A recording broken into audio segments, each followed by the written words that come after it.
if you're like that, that's fine. And it's all right that it's got a little of the arm in the shot. I can't see it, so it looks cinematic. I wouldn't trust me. It looks good. It looks good. Okay. I don't listen to Tad. Tad doesn't know. Mikey, whose opinion do you trust? That's. Is he making fun of me? I don't know what he said. We don't have our headphones on, Tad. Well, somebody turn it. That's why the intercom is there, Tad. The joke's gone. The joke's gone.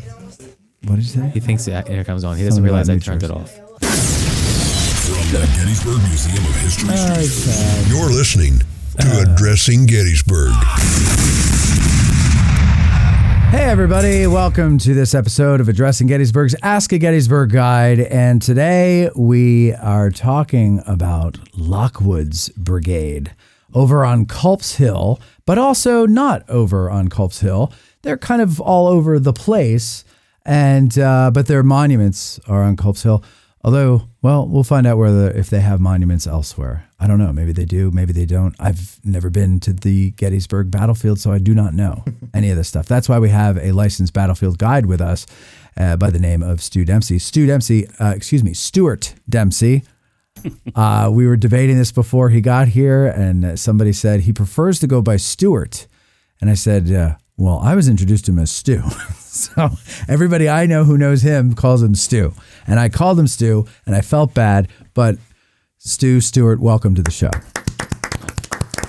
Thank you. And look, I've been called far worse things. So, okay, fair enough. In fact, just the other day. So, yeah, don't sweat it. What, somebody call you a name on a tour? No, not on a tour. It had something to do with operating motor vehicles. Oh, yeah. And you know how that is with humans. Oh, of course. I'm from New Jersey. We invented that. We tell everybody they're number one. That's right. With the finger. We show with the finger. You're exactly. number one, buddy. Yeah, exactly. You're number one in my book.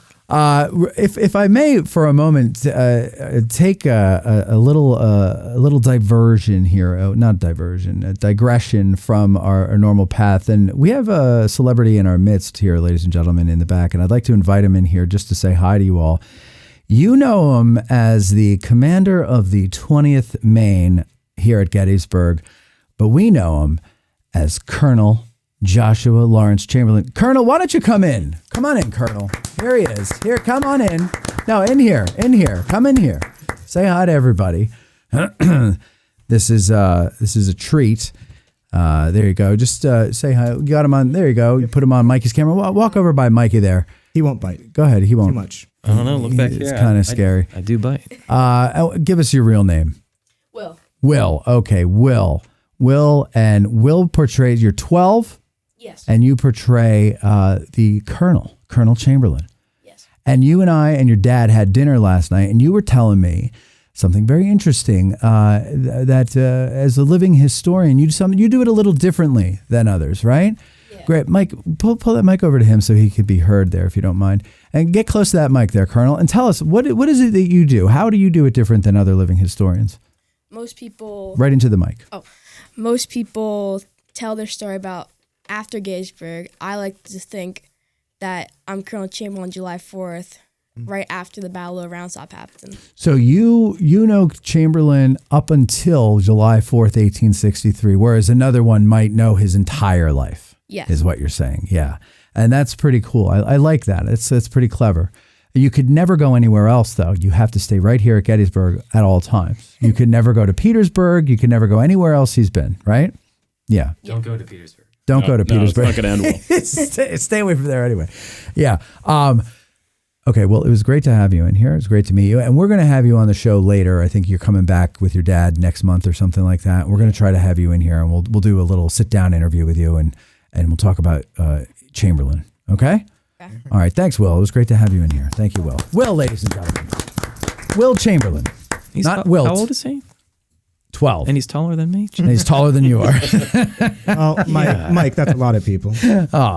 Don't forget, ladies and gentlemen, the phone number is 717-420-1978 if you want to call in and ask a Gettysburg guide. And also, if you don't want to call in, you can put your question in the comment section $10 or more super chats will be noticed because they come in a nice bright yellow color, and we will read them on the air. And of course, if you're a patron, patreon.com/addressinggettysburg, you submitted these questions a year ago when we originally recorded this, and then my files got corrupted and we have to do it all over again.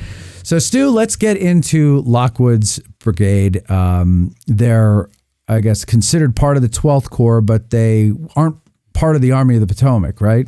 Well, they temporarily are part of the Army of the Potomac. Their history with the Army lasts less than 21 days. So it's probably one of the shortest lived brigades in the Army of the Potomac history, I imagine. Yeah, they are. They're attached to the Army on June 25th, 1863, and when the Army crosses the Potomac shortly after mid-July, they are detached from the Army of the Potomac. So where are they before they're attached to the Army of the Potomac? Okay, so Lockwood's brigade, per se, wasn't really a brigade until June of 1863. This is to provide just a little contextual background here. Coming off the Battle of Chancellorsville and coming off of the departure of, by my count, around 27,000 men from the Army between Chancellorsville and Gettysburg because of the expiration of enlistments, 2-year New Yorkers, and all kinds of 9-month regiments as well depart the Army between those two battles. So what you have is an Army that has about close to 130,000 men going into battle at Chancellorsville that has dwindled to a little over 80,000 by late June of 63. And so Joe Hooker, still in command of the Army of the Potomac at that point, sent his chief of staff, Dan Butterfield, to both Washington and Baltimore to see if any of the troops in the garrisons there might be sufficiently up to speed to be incorporated as last-minute reinforcements into the Army.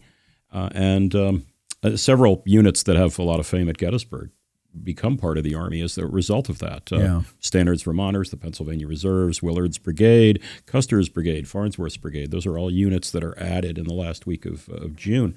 And so on the 17th of June, Lockwood was ordered to assemble a brigade from troops in Baltimore and East. And over the next several days, he assembles ultimately 3 regiments that are going to be constituting his brigade here at this battle. And we can get to know each one of those in turn. Yeah, well, let's do that. So where are those regiments? What are they doing? And how is he assembling them into this brigade? Okay, he's been given the authority by his department chief, which would have been General Robert Schenck, commanding the middle department at that point in which Baltimore was part of.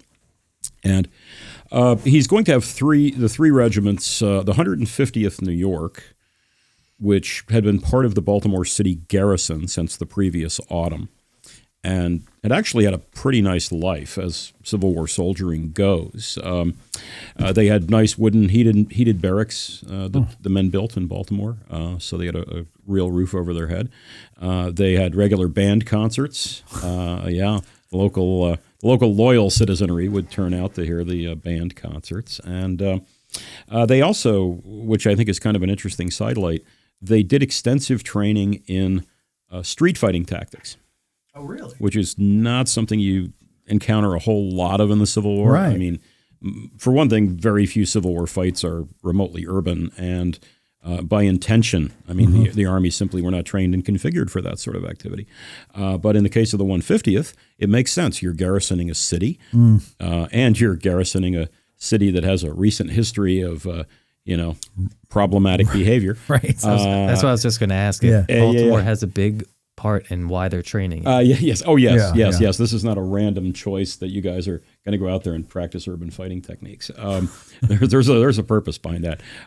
But again, I've encountered I'm sure there were others, but I cannot think of another Civil War regiment I've run across that had a lot of training in that. So it's kind of an interesting sideline.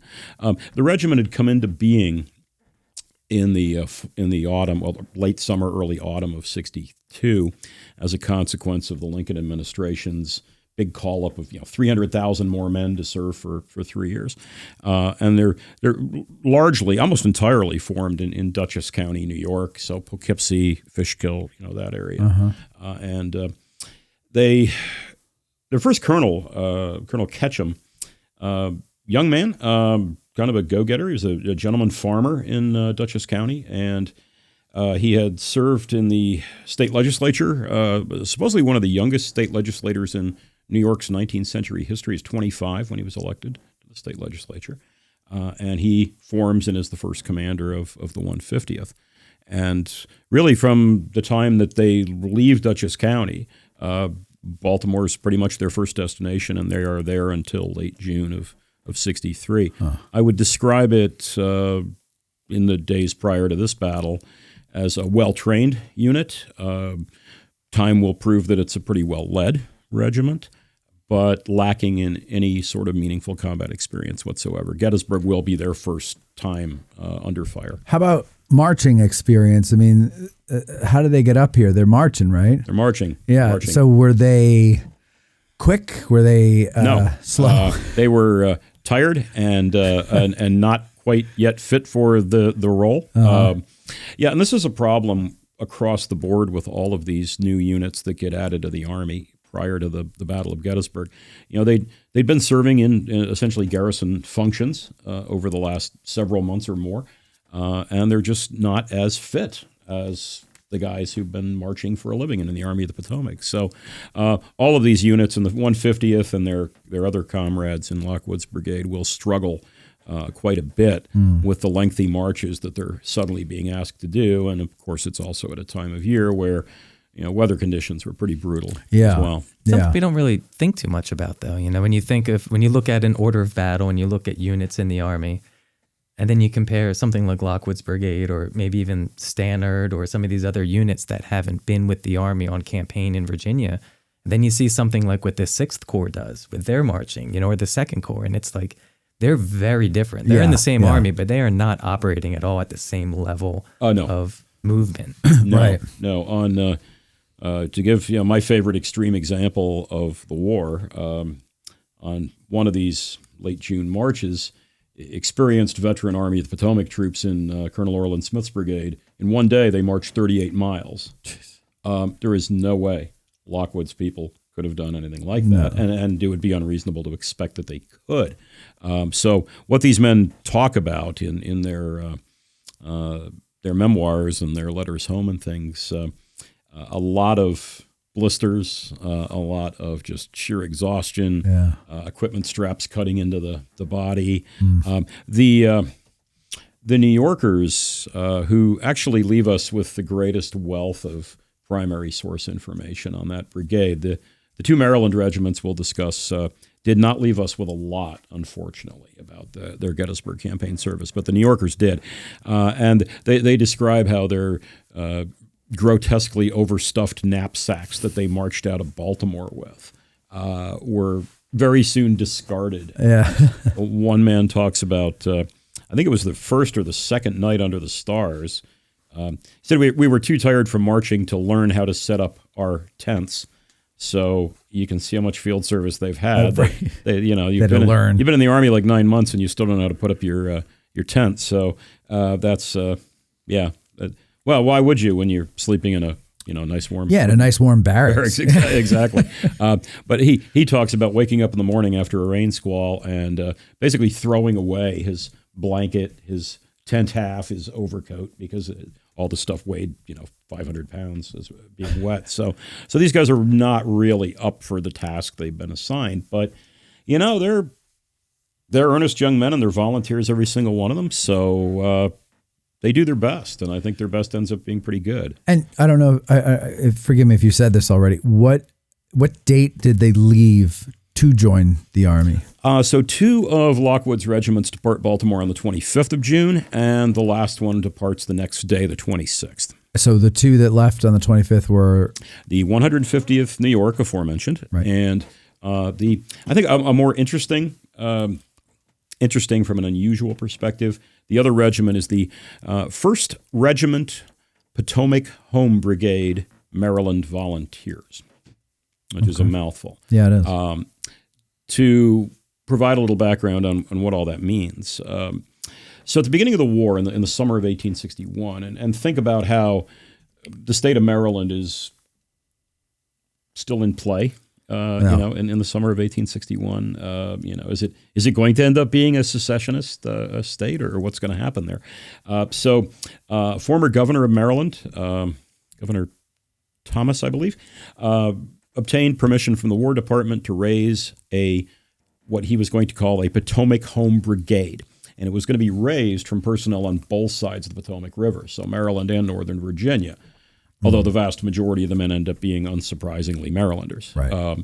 But the purpose of this brigade was to perform border security, infrastructure security, guarding key installations, guarding the C&O Canal, Potomac fords, stuff like that. And occasionally, rousting out the local secessionists or whatever. So the idea was to form 4 infantry regiments in this brigade, plus a cavalry unit as well. In the end, they formed 3 infantry regiments. A 4th never was created. But these were known as the 1st, 2nd, and 3rd Regiments, Potomac Home Brigade. Okay. And one thing I'd like to clarify, and I try to clarify this every chance I get, sometimes folks get hung up on the word home in that title, like the Minutemen on Lexington Green, Home Guards, this kind of thing. Right. Definitively, they are not that. They were authorized as regular troops.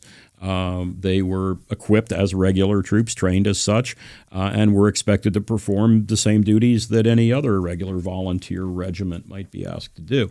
So they were not home guards. They were not guys sitting at home with a fowling piece above the hearth, waiting for the rebels to come to town. They were regularly serving soldiers. So I have a question on this one, because before I was going up to Culp's Hill to read from the Brigades of Gettysburg about Lockwood's brigade, and I just had to get out of the studio. It's too nice out to be stuck in the studio. It's a really, really beautiful day. Yeah, it was. And Mike was on the phone with me, and I referred to them as the Potomac Home Guard, and he called them Home Brigade. And I said, well, where do I get Home Guard from? Because I could have sworn I've heard guides refer to them as the Home Guard. And then I'm looking in the Brigades of Gettysburg, 1st Maryland Potomac Home Guard. Monument says Brigade. What's the confusion? Where is this coming from? The word guard seems to just be an invention. Really? It's never utilized in any of the correspondence regarding because they're not home. The term home guard absolutely conjures up the part-time soldier, the emergency soldier, right. The men of the Volkssturm marching out of Berlin in 1945. Right. It really does. Like you think of it as guys that are just like hanging out at home, waiting for home to be threatened. Not real soldiers. But not real soldiers. So, right. Yeah. Are they raised and paid for by Maryland, no different than the other regiments of Maryland infantry, or are they? Yeah, they're held as the same as any other regiment of Maryland volunteers. So the fact that they are at home, that they're in Maryland, is just that's where they were needed at that time. Yes. Okay, so they could have been assigned to an army if needed. Yes, and in fact, there's a short time in 1862 where they're serving in the Shenandoah Valley, in the northern part of the Shenandoah Valley under Nathaniel Banks. So they're not exclusively tied to serving in Maryland. I think it all just stems from the fact that when the brigade was formed, it got that name Potomac Home Brigade. Mm-hmm. And I guess just some folks who maybe aren't doing the full research assume that means like some kind of home guard thing. But again, I think it's don't get fixated on that home word. Okay. These guys are, as I said, regular state volunteers. Okay. All right, and then the other one is 1st Maryland Eastern Shore. So I'm assuming they're from the Eastern Shore of Maryland. Yeah, that's a sharp deduction there. Yeah, no, it's absolutely who they are, and in some ways they are similar to the first. I'm going to call them just the 1st Potomac Home Brigade, just to avoid using 40 words every time we want to talk about one regiment. They're sort of like the Potomac Home Brigade boys, but they're a more problematic regiment. So they were also formed in the late summer of 1861, also with the notion of internal security duty. specifically on the eastern shore of Maryland, and they were recruited on the eastern shore of Maryland in those counties. What's that, like Somerset, Caroline, those counties. Okay. And in this case, though, the men were promised by the War Department and by the enlisting officers who signed these men up that their service would be limited to the state of Maryland. And anytime they are asked to do something beyond that, there's an issue. Couple times in 1861 and 1862, detachments from the 1st Eastern Shore Regiment are sent to, in one case, to Delaware to, I think, arrest a local secessionist guy, I think. And then there's another point where they're sent to occupy the Virginia counties of the Delmarva Peninsula. Okay. And in both cases, there are men in the 1st Eastern Shore Regiment who are like, no, that's not what we enlisted to do, man. We enlisted to stay in Maryland. We didn't enlist to go wandering into Virginia or Delaware, whatever. Right. And so what do you think is going to happen when they get ordered to the Army of the Potomac, heading for what is probably going to be a cataclysmic dance with the nemesis Army of Northern Virginia? Well, Company K says, no, we're not going. And 61 men are quickly discharged by the War Department. If I can be permitted the quote, Sure. I have a piece from somewhere in here from the ORs, from the 3rd volume of the ORs on the Gettysburg campaign, and this kind of addresses this a little bit. So this is from Headquarters 8th Army Corps. That's the Middle Department troops in Baltimore. The 1st Regiment, Eastern Shore Volunteers, was recruited in 1861 for 3 years or the war, but under authority from the Secretary of War and assurance from the recruiting officers that they were to serve only on the eastern shore of the Chesapeake Bay. In the present great public emergency, this regiment, with others under General Lockwood, was ordered to rendezvous at Point Lookout on the western shore of the bay, and thence to proceed for duty in Baltimore. All the regiment, Colonel Wallace commanding, responded promptly to this call, excepting 61 non-commissioned officers and privates of Company K, who refused to obey. 30 of the men of that company, under the command of their captain, went with the rest of the regiment. The regiment subsequently marched as part of the brigade of General Lockwood, et cetera, where it became attached to the Army of the Potomac and is now in the field. In this state of facts, it is considered that those who hold to the strict letter of their agreement and have not a zeal in the cause of their country and a patriotism broad enough to set aside such narrow considerations in this time of great emergency are not of the stuff of which true soldiers are made, as are their companions of the regiment who have nobly taken the field for the general defense. And it is therefore ordered that the 61 men of Company K, now assembled at Cambridge on the eastern shore, be deprived of their arms and accoutrements, which are directed to be turned over to the ordnance officer of the 8th Corps in Baltimore. They will then consider themselves dishonorably dismissed from the service of the United States from this day.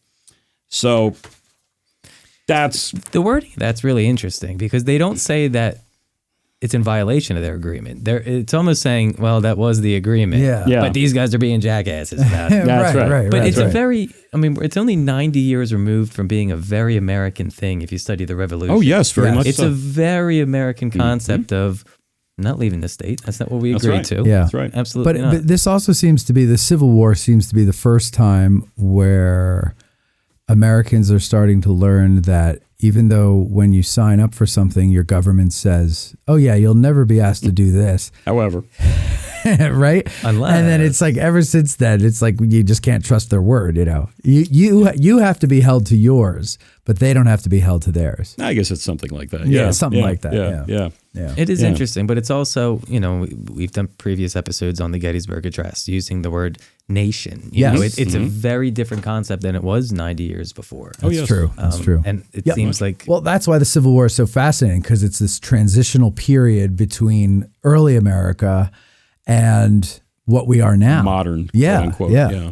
Yeah, like, a lot of the original ideas and the original structure of the country was like good on paper, Yeah. But then the Civil War kind of teaches us, well, maybe it wasn't. Maybe it needs a little tweaking. Right. Yeah. Right. Yeah. Right. Well, knowing where all three regiments come, and I didn't mean to interrupt, but we've talked about Lockwood a little bit, and I'm sure foreshadowing, we'll talk about his commission. But where is he before he starts forming? That's where we were going to go. Yeah. Okay. So first off, Lockwood is serving in the Middle Department in the 8th Corps. He's a subordinate of the departmental commander, Schenck, who I mentioned. And prior to that, well, I guess you want some biographical info? Yeah. Tell us about Lockwood. Well, he's born in 1814, and that makes him 48 at Gettysburg. His birthday is August 17th, just like my Jack Russell Terrier. So he's not hasn't quite had his 49th birthday by the time the Battle of Gettysburg's happening. My terrier is 14 and a half, by the way. And so in dog years, she's like way older than Lockwood. Yeah. I had one. She lived to 16. Oh, that's really good to hear because I can't. I know. There's not enough Thorazine in the world when she passes. So, yeah. I know. Yeah. Well, okay, Lockwood. So he attends West Point as a young man, graduates about the middle of his class in 36. Yeah, class of 36, I believe it is. And let me check that because I'm old and sometimes I forget. Sometimes I forget stuff. I'm stubborn. Yeah, class of 36. Okay. He saw service in the Second Seminole War for a bit, but resigned, like so many Army officers in that pre-war period. He eventually resigns his commission and pursues civilian activities. But just a few short years later, he begins a lifelong association with the U.S. Naval Academy. So he goes from Army to Navy pretty quickly. He's acting as a professor of mathematics at the Naval Asylum in Philadelphia, which is the predecessor of the Naval Academy. Okay. And then just a few years after that, I think it's 1845 that the Naval Academy is founded, and he is one of the founders of the Naval Academy. And during his teaching life there, he teaches all manner of courses.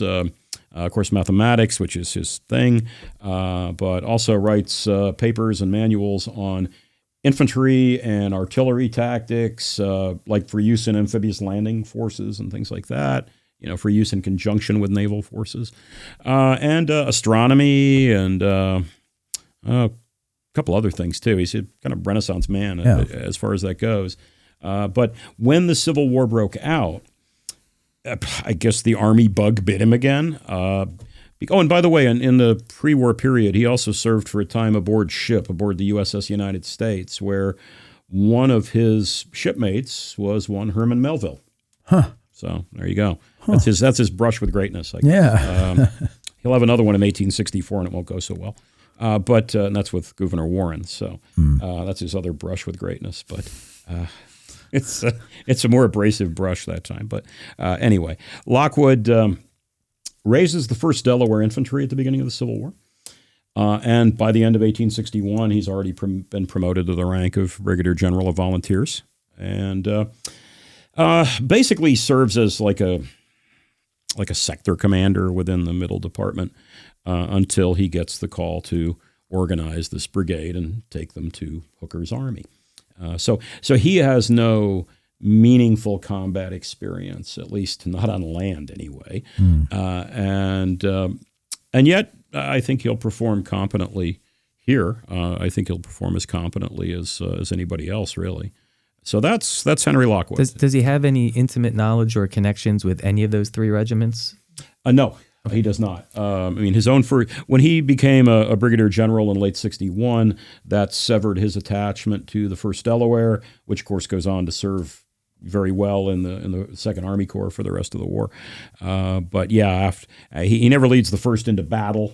I think the 1st Delaware's first really big battle is Antietam, so he's already moved on by then. But yeah, Lockwood is definitely an egghead, I think you would say. Even kind of looks the part. For the glasses. Yeah. He does. He looks like a professor. What a nerd. Exactly the guy I would cast if I were doing a remake of The Paper Chase or anything. Maybe that reference will be lost on some younger listeners. But I went over my head. Okay. Wow, I'm really, I was going to say the same, but I'm really damn old, it's man. not hard to do for me. Everything goes over my head. Here, Tad. We have a picture of Henry Lockwood. There Yes. he is. Very professorial. Yeah. Oh, yeah. Yeah. Look at those mutton chops. Yeah. What do you mean the dog ate your homework? Exactly. Third time this week, sir. So, okay, so he gets these regiments together. He's got his brigade. Now they're heading to meet Hooker's Army. Where do they meet Hooker's Army when they catch up to them? So it'll be they first move out to Monocacy, and I think the initial plan was that they were going to remain at Monocacy as a garrison force as the Gettysburg campaign developed. Okay. To see if there was a need for a brigade of infantry there. But soon after, they move west of Monocacy, and it's in the Westminster neighborhood where they catch up to the Army of the Potomac. Okay. And are they immediately attached to the 12th Corps, or what happens? Their official attachment to the 12th Corps is ordered by new Army of the Potomac commander George Meade on the first day of his command, the 28th of June. Okay. At that point, Meade sends orders to all of his corps commanders, you're going to do this, you're going to march there. And one of those mentions is the 12th Army Corps is going to receive Lockwood's brigade as a reinforcement when it catches up. And that is, again, the problem is they have to catch up to these veterans who are setting a more cracking pace. Yeah. So you're assigned officially to the Army of the Potomac on the 28th of June. They don't really catch up to the 12th Corps until the morning of July 2nd. Okay. That's when they officially become physically attached to But that's not even all of them, though. That's no, that is the two two. regiments that departed on the 25th of June. And again, that's the 150th New York and the 1st Potomac Home Brigade. Okay. Which together, being regiments without a ton of experience, are still pretty large. Yeah. Over 600 each, I think. all three of them. Actually, the Potomac Home Brigade's over 700. Yeah. In fact, I believe it's the single largest federal regiment at this battle, if I remember correctly. So together, they really make a pretty fair-sized brigade. They make about 1,400 men between those two, 1,400 men between those two regiments. So it's not a small force by any means. So the reason the Eastern Shore gets there late is because they left late. It's not because they're particularly bad at marching. Right. They're no better or worse than anybody else in that situation. No, they get to Baltimore a little later, and then there's a short delay when they are rearmed. Up to that point, they'd been armed with converted flintlocks, so percussion converted flintlocks. They're reissued with Enfield rifle muskets. And then the next morning, the 26th, they march out of Baltimore. So it puts them about a day behind the rest of Lockwood's brigade. And so they get here July 2nd. Yes. And let's get them into the battle. Yeah. Okay. Right? Where do they go? What do they do? So first off, when Lockwood's regiments are assigned to the 12th Corps, and this does bring about a bit of a command issue within the 12th Corps that some listeners may be familiar with. The situation in the 12th Corps Command's a little weird at the beginning of July. Briefly, the normal commander of the Corps, Henry Slocum, Major General Henry Slocum, had been temporarily commanding a combined force of his own 12th Corps and the 5th Army Corps, so a wing of the Army. And although that had been discontinued by the time we're fighting the Battle of Gettysburg, Slocum seems to still have it in his mind that he's a wing commander. So he delegates command of the 12th Corps to his 1st Division commander, Brigadier General Alpheus Williams. He's going to be the acting Corps commander and is throughout the battle. Now, when Williams becomes the new Corps commander, the acting Corps commander, of course, Williams' own division is going to get taken over by his senior subordinate, and that's Brigadier General Thomas Ruger. So Ruger will be leading Williams' division at Gettysburg. And here's the problem. When Lockwood's brigade shows up, and Ruger's 1st Division is the weaker of the two at that point. So the intention was to assign Lockwood's brigade to Ruger's division. The problem is that Lockwood, by date of rank, was senior to Thomas Ruger. Now, Thomas Ruger had real-world battle experience, something that Lockwood didn't have. But you know how this works. If you and I are major generals and you got there first, then you are the senior. It doesn't matter if we have the same number of stars on our shoulder. And so what this meant for Alpheus Williams, a savvy, experienced commander, was I'm going to have to turn my 1st Division over to this unknown newcomer. Right. Now, you know, none of us know Lockwood. We don't know, is he amazingly competent or thoroughly incompetent or somewhere in between? I know what I've got in Tom Ruger, but I don't know what I have in Henry Lockwood. So Williams goes with a little bit of kind of sleight of hand. He assigns Lockwood as an independent brigade within the 12th Corps. Smart. Yeah, it's window dressing, but but it does mean that the division's going to be led by the experienced Ruger and not the inexperienced Lockwood.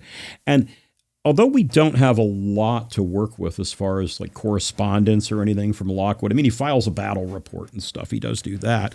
But he doesn't seem to have objected to any of this, even though, I mean, he would have been within his rights in Army protocol to have said, hey, I'm the senior brigadier general here.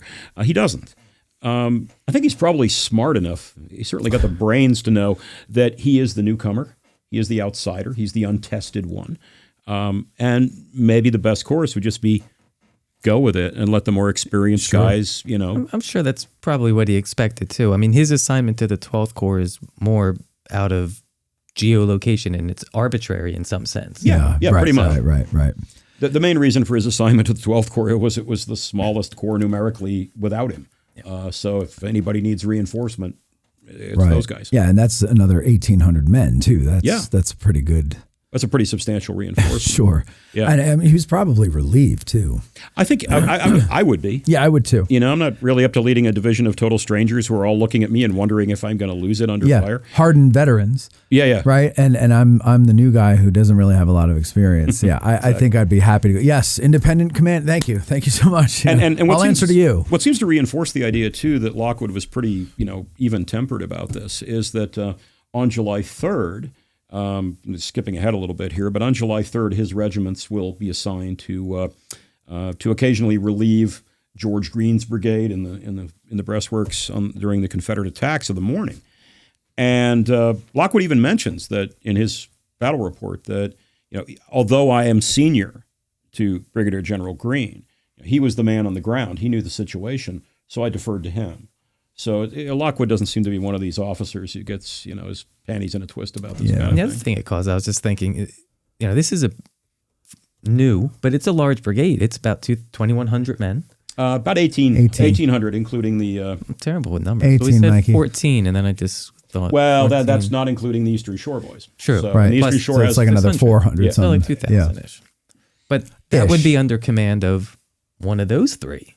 3 other regimental commanders that certainly have no brigade experience, and handing over 2,000 men to someone even less experienced than Lockwood would not have flown. And especially in Meade's army where Meade can just dictate what he wants almost. Yes. It's very different army than it was just a month prior to when it comes to being able to do things like that. Yeah. It sounds like he's a team player too. I mean, he's putting that whole rank thing aside and he's just helping where he can. That's, coming up to the Battle of Gettysburg is not the time to pull that bullshit. No, it is. You know what I mean? Pardon my French, Colonel, but it's not the time to pull stuff like that, right? You've got an emergency situation on your hands. Exactly. You should, if you're smart, you go along to get along and you help the Army win. Yeah, it's supposed to be what it's about. Yeah. It's supposed to be. Yeah. So July 2nd. So we got on Culp's Hill. We've got Greene up there, and then the rest of the 12th Corps goes away. So he's with them. Now, when they catch up to the 12th Corps and Williams, assigns them a place in the line, really from mid-morning till roughly 6 in the evening on the 2nd, they're forming the right flank of the 12th Corps position. If you want to put that on the modern battlefield, then as you are turning off of Baltimore Pike, onto Cold Grove Avenue. It's eventually going to take you out to Spangler Spring, right? Well, pretty much the first few hundred yards of that trip along Cold Grove Avenue, you're driving along their position. It would be just to your right as you're driving on that road is the ground they would have occupied. And again, there's two regiments, 1st Potomac Home Brigade and 150th New York. They occupy a fair amount of ground because they are a brigade-size unit. And they dig fortifications. Seems to be a little more digging in than building up, even though along most of the 12th Corps line, it's the opposite. Yeah. You can't dig much on Culp's Hill. It's, the only thing that grows there is granite. So, when we look at photographs of existing breastworks or sketches, they're mostly building up with logs and rocks and stuff. But Lockwood specifically mentions, digging in, building earth and rail fortifications on his sector. So that's what they spend the morning doing. And then in the afternoon is pretty quiet. There's not a whole lot going on in that corner of the battlefield for the afternoon and early evening of the 2nd. But yeah, roughly about 6 p.m. is when Alpheus Williams gets the order to send reinforcements to the left flank, because, of course, at that point, that's where the big battle's been happening. Sickles' salient has collapsed at that point. You've already used up all the 2nd Corps and 5th Corps troops that you've thrown into that fray, and yet more men are needed to halt the Confederate advance. So the 12th Corps gets orders to send troops there. And initially, we won't get into all of that, but initially it's the 1st Division plus Lockwood's, quote, independent brigade, unquote, that gets sent. And they march with Williams, accompanies them. They march over to the southern end of Cemetery Ridge, roughly the area where the Father Corby Monument is today, that neighborhood. And at the moment that they arrive, and I've always thought this must have been an interesting moment to have been a fly on the wall, really. Here's 2 regiments entering their first real battle. And the Potomac Home Brigade boys had seen a few skirmishes here and there, like on the company level and stuff, but they'd never been in a big battle, and certainly the New Yorkers hadn't. And they're seeing all these broken, shot-to-pieces regiments of real veterans, guys who'd been at Antietam, guys who'd been at Fredericksburg, and they're all shot up and they're falling back, and they've had enough. And I've often wondered, what is in the mind of these rookies? Wow, if the likes of the Irish Brigade or Schweitzer's Brigade couldn't hold back these rebels, what the hell are we doing here? Right. But they'd been in the Army long enough, and they'd absorbed enough training and were well enough led that, the men formed ranks and they put their heads down and they advanced when they were ordered to advance. And their mission was to drive back the Confederates in their front, which would be in the neighborhood of the Trostle farm. And to their good fortune, by the time that they're arriving on that end of Cemetery Ridge and making this advance, I won't really call it an assault, an advance, the Confederates in that sector have also become entirely fought out. Yeah. They've been through the ringer all afternoon and evening, and this is the point where, clearly Longstreet's attack has crested, and the Confederates are beginning to pull back now. They're more far-flung units. Their more vulnerable units are pulling back, like Barksdale's brigade and such. And is that who they're meeting when they're at the Trostle Farm? Is that the 21st Mississippi? 21st Mississippi, and probably some of Barksdale's other fragments a little bit north of that, maybe, but probably the 21st Mississippi. And when they advance, the Confederates give way immediately. I think it's probably the Lockwood's people are just advancing into the vacuum created by the Confederate withdrawal at that point. So they don't meet tons of resistance. The regiment's formed in 2 lines: Marylanders in front, New Yorkers in a second line. And this is worth mentioning too, because you will find accounts, secondary source accounts, where they're described as advancing in a column of 4s against the enemy, suggesting that, which, by the way, is not a good policy. Okay? Right. That's just generally not good policy. Advancing with a marching formation, but against an enemy. The source on that is interesting. Alpheus Williams' memoir, From the Cannon's Mouth, which is a terrific memoir, but he describes this as such. He said, the 1st Maryland Home Regiment, was ahead, and I ordered him, the commander of the regiment, to pitch into the woods. So he did, indeed, without waiting to form a line of battle, but rushing forward in column. The problem is that in Williams' official report, just shortly after the battle, he says, I ordered General Lockwood, whose brigade was in advance, to deploy his line and occupy the woods in front. And when you look at the participants in this advance, Lockwood says the 1st Potomac Home Brigade formed the first line and the 150th New York the second line. Right. The commander of the Marylanders, Colonel Malsby, said, on our arrival on the field of battle, we were instantly deployed in line. Captain Cogswell of the New Yorkers says, we formed in line battalion front. So, I don't know where Williams got that advancing in column thing for inclusion into his memoir, but It might have.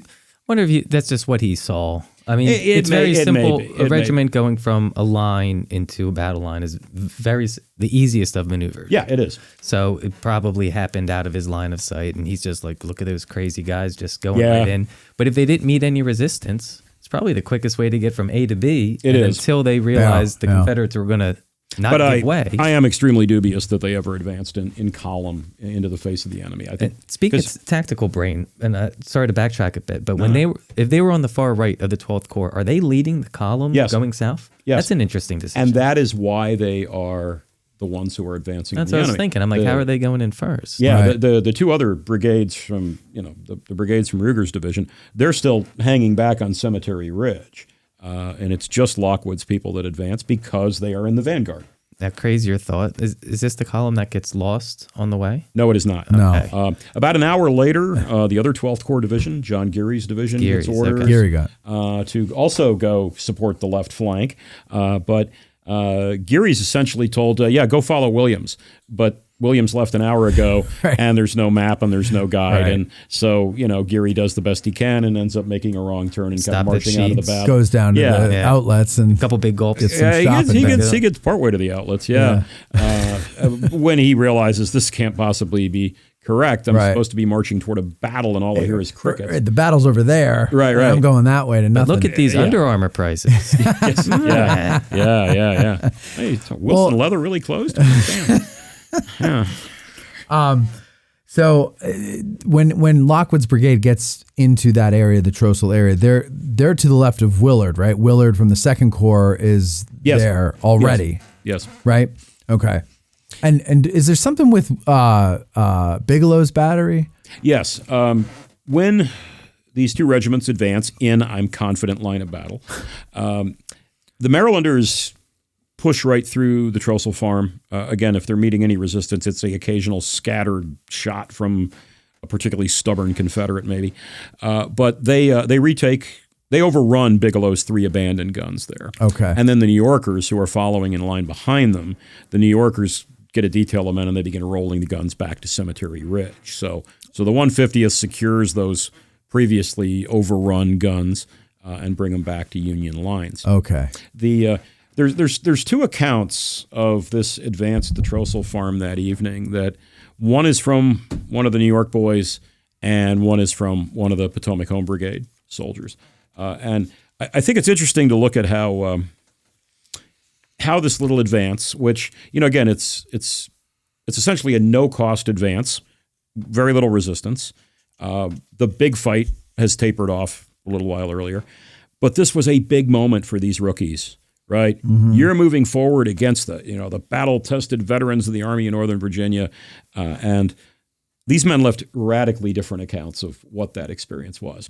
I'll start with a man in the front line and in the Potomac Home Brigade, and he said, "With a shout that rang out loud and long, the brigade ran swiftly down the declivity and, sweeping obliquely to the left across the plain, amid a most terrific fire of artillery and musketry, halted not a moment until it reached the vicinity of Sherfy's peach orchard, where the severest contest of the day had occurred. Before this impetuous charge, the enemy fell back, leaving his dead and wounded within our lines. Reaching the line originally held by the 3rd Corps, the men of the 1st Potomac Home Brigade raised a shout of triumph, which rang through the valley and over the hills, and it was with the utmost difficulty they could be restrained from following the enemy further. But Prudence forbade it, and the regiment was ordered to halt and remove from the field the wounded who had fallen in the fierce conflict of the afternoon. So that's one version.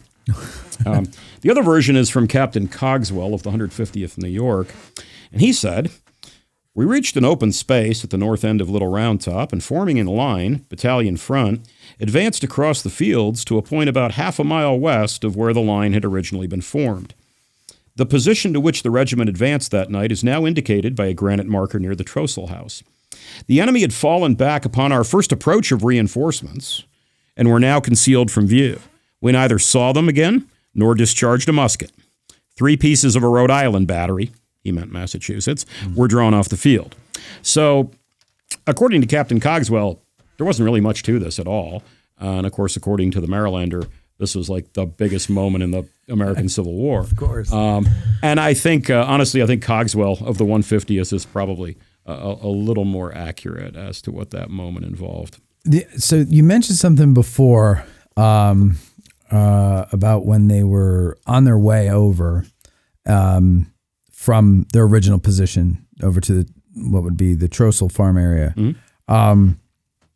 And when they're on Granite Schoolhouse Lane, you mentioned how they're seeing the broken units of Jetsam and Flotsam of, yeah. Yes. Yeah.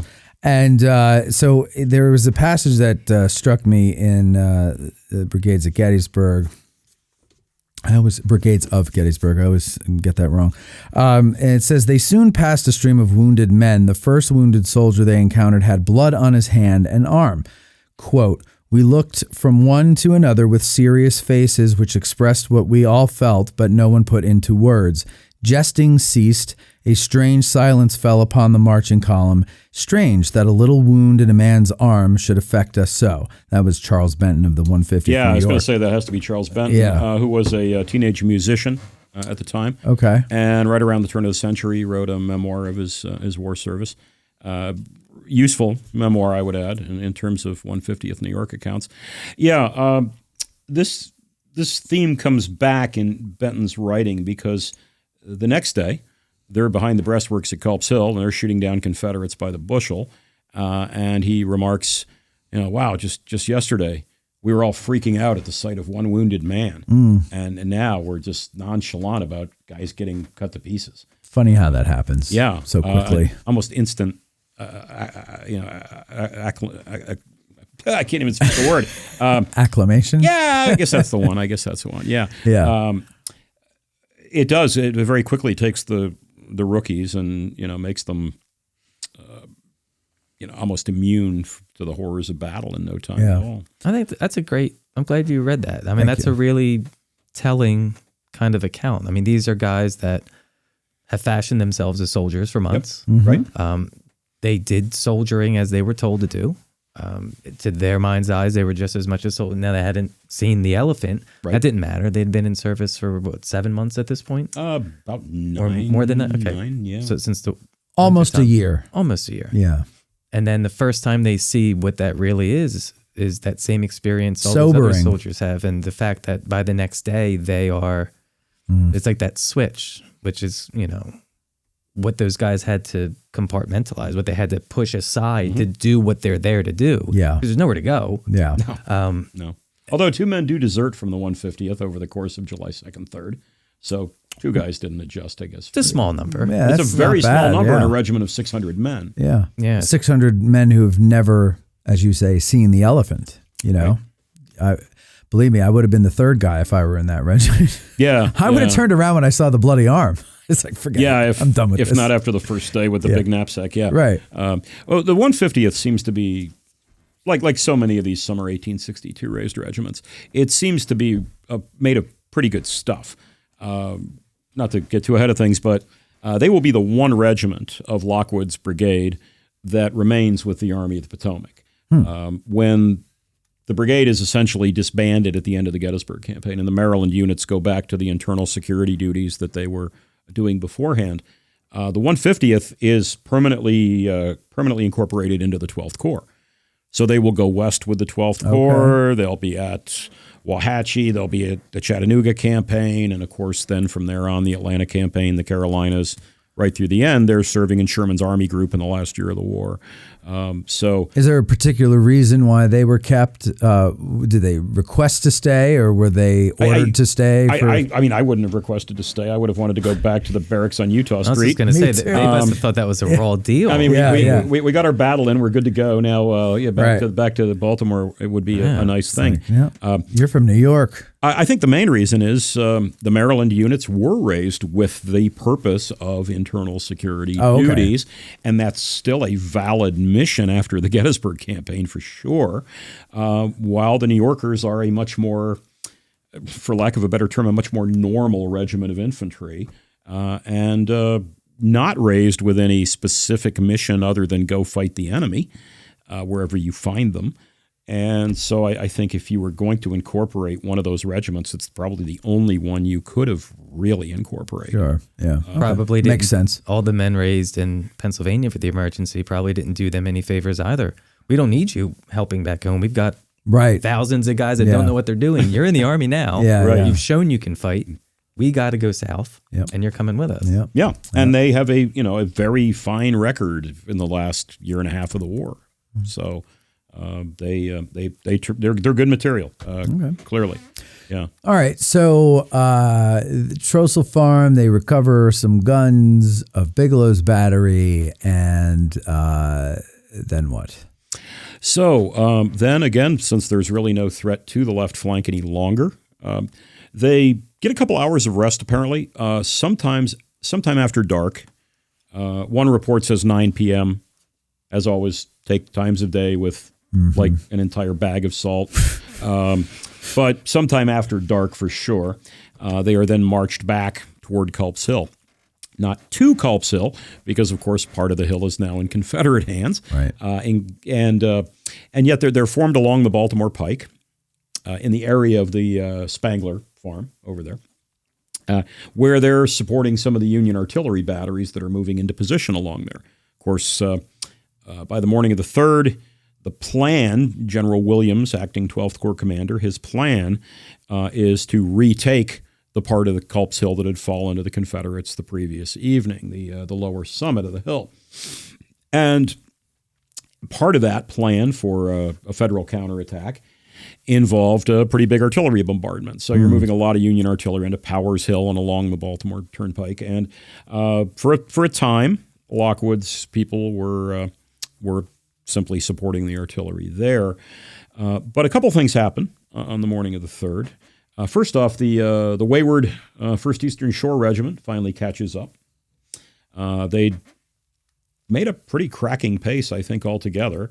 And when they first caught up with the Army of the Potomac, they'd come up the Taneytown Road. Okay, so they'd taken a slightly different route to get to the Army.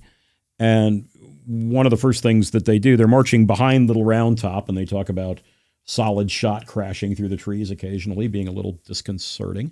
And then they march past a divisional hospital. They don't say which division, I'm assuming probably 5th Corps. But they march by a massive hospital, and of course there's all the horrors associated with that. So these guys, before they've experienced any battle, are getting a real close-up look at what happens in battle. And again, by dawn on the 3rd, they're now serving with Lockwood's brigade. Also, they're along the Baltimore Pike. Before dawn, 2 companies of the 150th New York were sent across the pike toward Culp's Hill as a skirmish line, just a feel for the enemy. Where are the Confederates? How close are they to the pike? That's a real short little action. Doesn't seem to have involved a whole lot.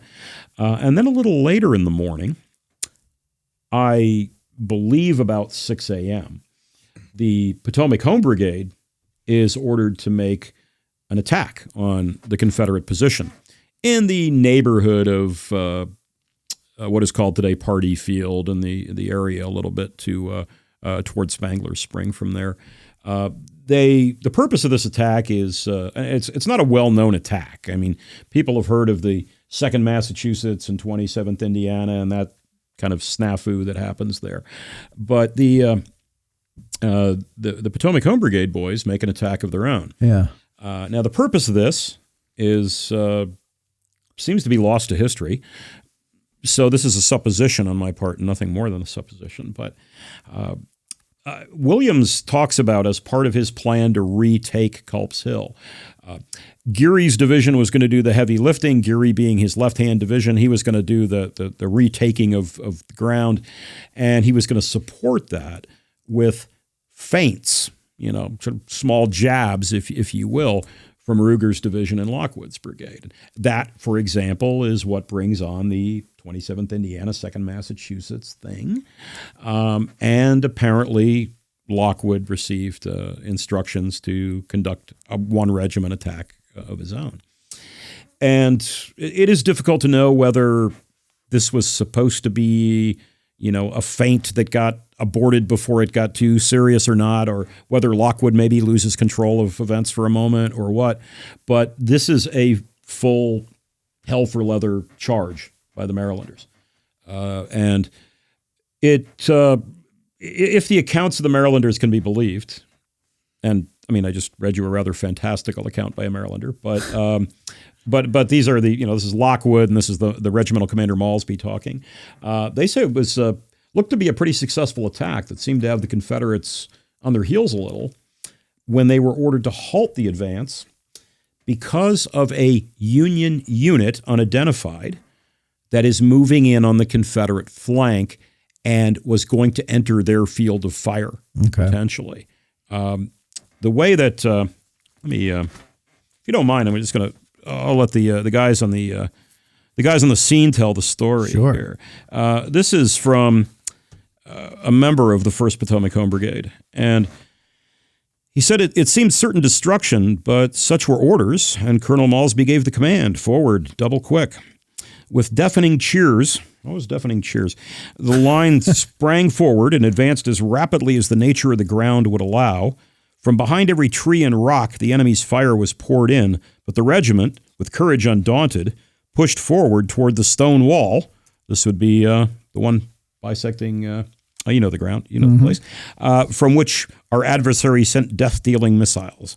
The fire of his sharpshooters posted in trees was also very close and annoying. Already many had fallen, and the regiment seemed devoted to destruction, but onward it sped, officers leading and cheering the men. Gaining a position within 20 yards of the wall, and while preparing for a final charge, orders were given for the regiment to return to the turnpike, as the movement of another regiment on the enemy's flank would expose it to an enfilading fire from its friends. So, who is this unknown federal unit that seems to have been encroaching? Like the 147th? Or I think the most likely candidates are either, this is the moment the 2nd Massachusetts is advancing across Spangler's Meadow. Yep. Or it may be the 20th Connecticut moving into that same neighborhood. They move into the neighborhood of where my apologies to nutmeggers worldwide, but they move into position near the restroom building out there.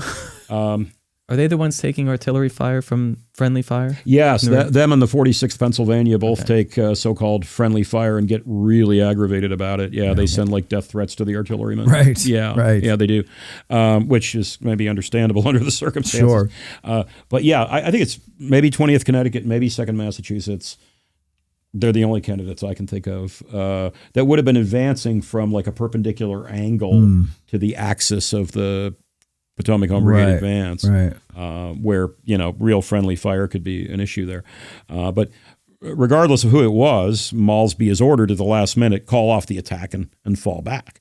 And it may simply be a matter, too, of maybe this thing went a little too far and a little too well, considering Williams' intention was a feint and not to send a single regiment into an assault into the teeth of the enemy.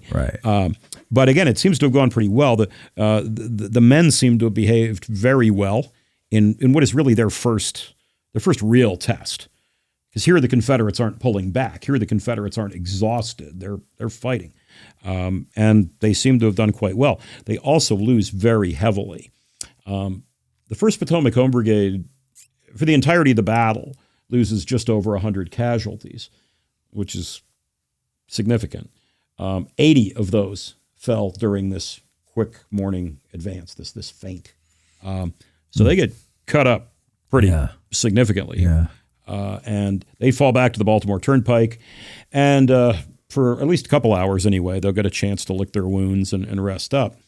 But throughout the course of the morning's fighting on the 3rd, all of Lockwood's regiments will be then rotated in and out of the breastworks.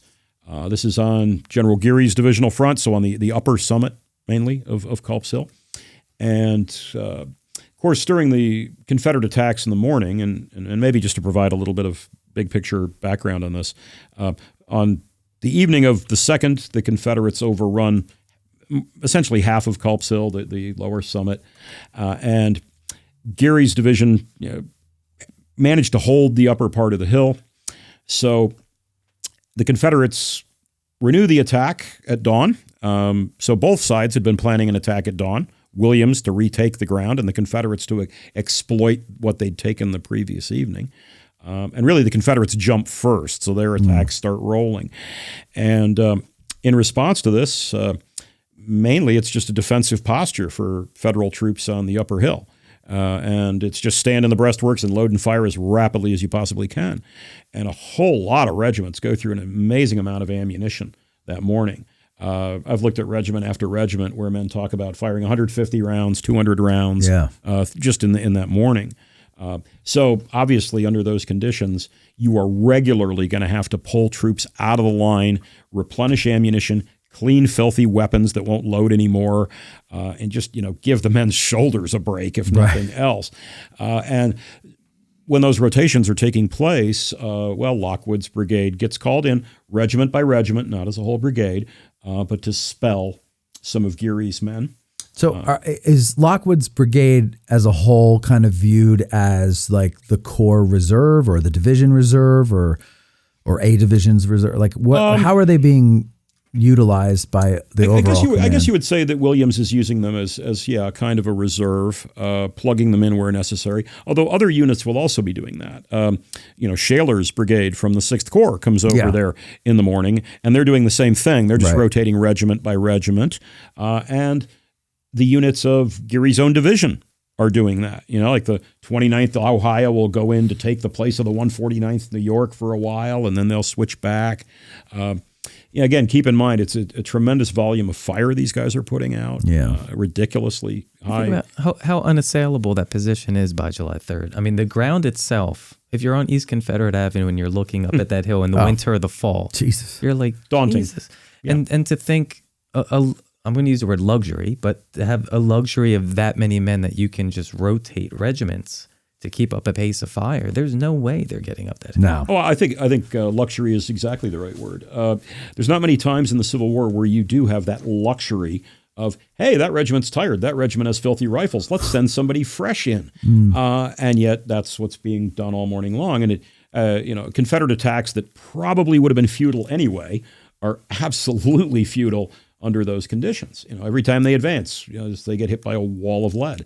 And so at different times in the morning, first it's the 150th New York, I believe, that is the first to spell some of Geary's boys in the works. And they do that at least a couple times over the course of the morning. They fight for an hour or so, and then they'll withdraw and somebody else will go in, and then they'll go back in later. The 1st Maryland Potomac Home Brigade boys seem to be the last unit committed to the fight, which makes sense considering their really awful morning earlier. Right. And the only really notable thing to say about Lockwood's troops in the works on the 3rd, I mean, they all do their duty. And it seems like the 150th New York does its duty pretty well. Not necessarily with lots of skill. They are rookies. But certainly with plenty of grit. I think that can absolutely be said about the 1st Potomac Home Brigade men. The 1st Eastern Shore, kind of the problem child of the brigade, of course, things get a little weird with them. Of course. Of course. Yeah. So they enter the fight at a moment where their role is to relieve a Pennsylvania regiment, one of Geary's regiments that's already in the breastworks, and apparently is getting pretty well fought out. So it's time to pull the Pennsylvanians out. And when they arrived on the scene, the Eastern Shore boys thought it was a pretty dramatic moment. I'll let one of their very few Primary sources tell that story better, though. He was there and I was not. This is Lieutenant John Shane of the Eastern Shore Regiment. And he said, "We rushed toward the front, shouting like mad, pausing on a slight eminence to deliver a volley." And those who've been to Culp's Hill will note, if you are on the upper summit, the breastworks are lower than the crest. They're on the military crest, as they should be. But advancing into or out of the breastworks meant crossing higher ground to their rear. And that was the vulnerable moment. That's when a lot of casualties occur. Not in the breastworks, but coming and going from the shuttling out of in and out of the breastworks. So we rushed forward toward the front, shouting like mad, pausing on a slight eminence to deliver a volley. Without orders, we rushed into a parapet. In this earthwork or parapet lay a thin line of the 111th Pennsylvania. Our first volley passed clear over their heads. The next instant, they rushed to the rear while our men crowded into the works. We so completely filled the space that all the officers were left a few feet in the rear, altogether without cover. We were close enough to the enemy's lines to see the eyes of our opponents. At this moment, a double line of infantry charged toward us, yelling like demons. Before our fierce and steady fire, these lines were broken and driven back. Had our appearance been delayed 15 minutes, the weak line we relieved, exhausted, could not have withstood the charge, and the results of the fight at that point would doubtless have been quite different. Not sure whether the men from Erie, Pennsylvania would have agreed with that assessment. Sure, yeah. Some of them were apparently a little bit concerned about this volley the Marylanders fire from behind them. In the words of the Eastern Shore Regimental Commander, James Wallace, in his battle report, he states, "Upon reaching the brow of the hill, we halted for an instant upon the discovery of the enemy attempting to rush upon our works, and we then delivered a very effective volley over the heads of the men occupying the position we were ordered to relieve. The officer in command of the men in the breastworks, supposing we were firing into his command, requested that the fire should cease." Yeah, I'm sure request is the right word there. That volley, however, with the fire from the regiment in the works, effectually checked all further advance of the enemy. So they enter the fight basically scaring the crap out of the 111th Pennsylvania, and then moving into the works and finding, wow, we're a much bigger regiment than the couple hundred men the 111th had, so they can't they can't shoehorn everybody into the breastworks. Am I remembering this right, the 111th's position is down in a swale, or is that just where their monument? It's toward a swale, and determining exactly where a lot of these regiments are in the works in that morning fight, it is problematic. Okay. For one thing, I mean, it's a lot of units in a pretty small area. I mean, if you use the boundary area of like, the saddle between the two summits. And the traverse line that had been built by Geary's division the day before. And then you go all the way up to, say, the 60th New York Monument just below the crest. Mm-hmm. This is not a big area. And we're talking about 3 brigades worth of Geary's troops, Lockwood's regiments, and then a little later, regiments from Shaler's brigades. We're talking about a huge amount of people in a pretty tight area, and coming and going regularly. Yeah. You're right. It is, when you think of all those men in there, it is a tight area. Mm-hmm. When you drive through it now, it's always in flux because somebody's being relieved. Yeah. So again, is the 111th and their brigade, Thomas Kane's brigade, led for part of the battle by Cobham. They are down in the area of the saddle and the traverse for a time, and they may well have been in that neighborhood when the Eastern Shore people relieve them, but that's not crystal clear. Okay, that's interesting. That's another great account, though, because, I mean, logic tells you for them to get in the trench, the 111th has to leave. Yes.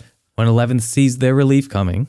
Their thought is, we have to get out of the trench. Right. Yes. Suddenly, they stop and they're leveling their rifles. Yeah. And it's very, what is this? Your first, who the hell are these guys? Right. And they don't know it's their first, they don't know who's coming up. Well, they probably could have guessed by the size, but still, you don't expect them to Like, we got to get that. We got to leave first. Right. Jackasses. Let us get out first. Yeah. No, you have no idea who these guys are. They're not wearing 12th Corps badges. They're not anybody you've ever seen before. So, Yep. And it's I mean, the Maryland, it's their first fight. They see the enemy. To them, that is, got to go. Got to kill them all now. Right. Yeah. You know, and That's a good point. Yeah. Like maybe it's just the jitters of like you're seeing the enemy and they're right there. Right there. Like you said, from the wall, you could see their eyes. That's close. And a jittery company is one thing. A jittery 600-something man regiment is something that probably scared the crap out of the Pennsylvania. Yeah, for sure. Yeah. Okay, so go ahead. Continue. Oh, well, so there's a moment where the Eastern Shore Regiment has there's sort of a negative moment in this story. And it really has to do with running low on ammunition, apparently, which, again, is happening a lot on Culp's Hill because of the volume of fire that everybody's putting out. But apparently, companies that began to run out of ammunition, these men slowly began to drift out of the breastworks. Again, it's an inexperienced unit. I don't think the Eastern Shore Regiment is necessarily the most highly disciplined unit we're talking about here necessarily. No aspersions on the men, but I mean, if you look at their first 2 years of the war and the number of times men of the regiment say, hell no, I won't go, right. Then, yeah, there's a problem there. Some men begin drifting toward the rear, and then it becomes chunks of companies drifting to the rear. And this is noticed by some neighboring commands, although it's kind of interesting that in the whether it's in the battle reports or whether it's in post-war writing, it tends to just get mentioned by neighboring units and then just sort of in passing or glossed over entirely. It's almost like we don't want to tarnish our victory with this moment of unsteadiness that this one regiment of newcomers exhibited. But they do get noticed that, this is a regiment that's not necessarily performing as well. It's interesting that, George Green, Mr. Culp's Hill, legitimately, in his report of the battle, and it's an extensive report. It's a very useful report because it is extensive. But the troops who are sent to assist Green both on the night of July 2nd, and he receives several reinforcement regiments from 1st Corps and 11th Corps that night, and the troops who were sent to his assistance on the morning of the 3rd, he mentions all of those units and their commanders by name and compliments all of them on, good, steady fighting.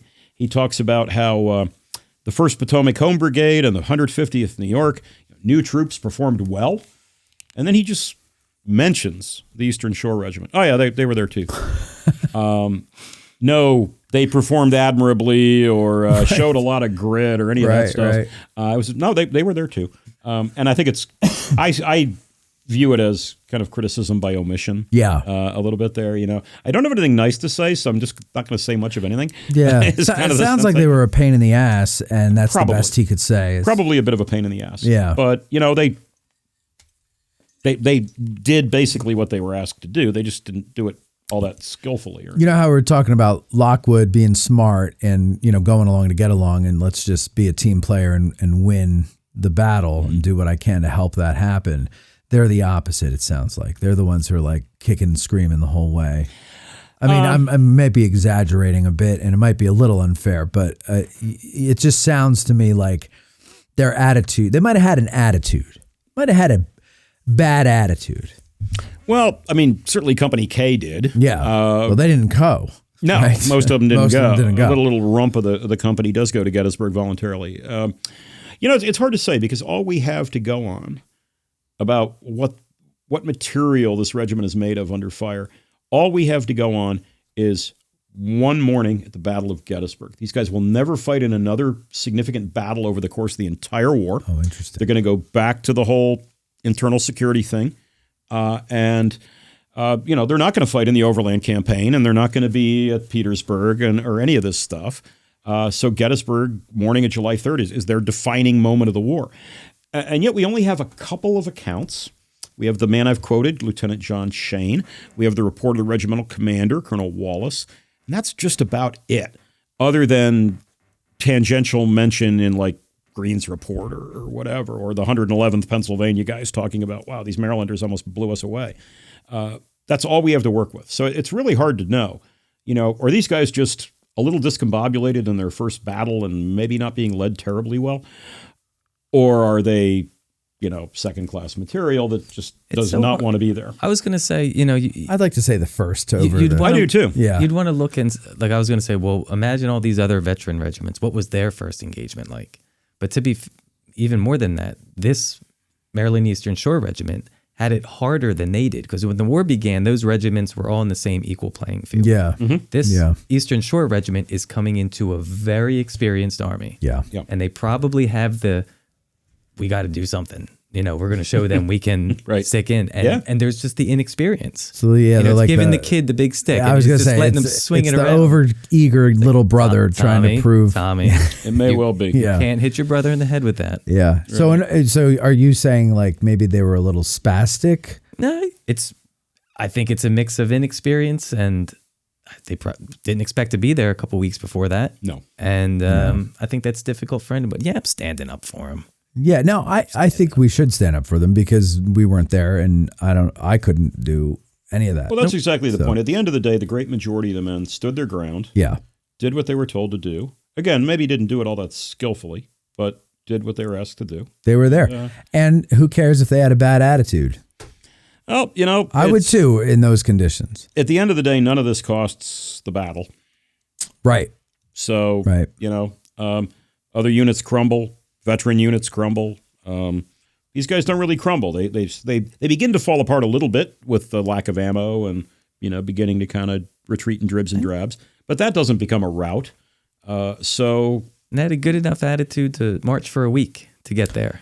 Yeah, that's another thing. If I go for a walk, like you walk like 7 miles a day, right? Yeah. You walk a lot. If I were to go with you on one of your 7 mile walks, I'd be sore for 2 days. Oh, I know I'm leaving you behind for the buzz. No. I'll make it for the 7 hours. No, I will. I will force myself to do it. I will be huffing. I will be puffing. I will be limping, but I will make it. But I will not recover for 3 days. I wouldn't be able to walk for 3 days. Right. And so these guys walked miles and miles and miles for days. 6 days. in crappy shoes. Right. They don't have, New Balance or Nike or anything like that. They don't have, sneakers, or they got these shitty shoes, and they're walking for days. They don't have that experience behind them. I mean, I cut them slack. They're learning, like you said earlier, they're learning to discard the stuff they don't need. They're learning the stuff these guys have known for years. Yeah, the stuff everybody else learned a year and a half ago. Yeah, exactly. Yeah. Okay, so where do we leave off? Have we complete? Where did we leave off? Well, we left off with essentially each of Lockwood's regiments doing multiple turns in the breastworks, relieving other units in Geary's division, and definitely participating in the repulse of the Confederate attacks. There's really no question about that they contributed significantly. And a bullet being fired from an Eastern Shore man's every bit as effective as a bullet being fired from a 111th veteran. Sure, of course. They both do the same thing at the end of the day. Yep. So the three regiments, after they do all of their tours of duty in the works, couple things. By the time the Confederate attacks have really failed and have just ended at Culp's Hill, which is probably sometime around 11, a little after 11 in the morning, the Confederates have just said, we can't get this done. We're not going to throw any more troops at this. As things quieted down on the hill, the Potomac Home Brigade Regiment, Colonel Malsby, he asked to take his regiment out of the works so that his men could get a meal and a little bit of rest. Now, these guys had not had any rations in about 24 hours, and they'd been through a vigorous, costly morning assault, and then they spelled Geary's boys in the trenches. And they had a pretty eventful 24 hours for these relative rookies. And Malsby wanted to, again, pull his regiment out of the works and get a little rest. And General Lockwood approved that, but said, since General Greene's acting as the immediate sector commander, run it past him too, just protocol, right? And then an unknown staff officer purporting to be a staff officer of General Greene's, and who probably was, said essentially, don't sweat telling General Greene, I got it covered. You can pull your regiment out. We'll get the neighboring regiments to extend their lines and cover the hole you've left. It's all good.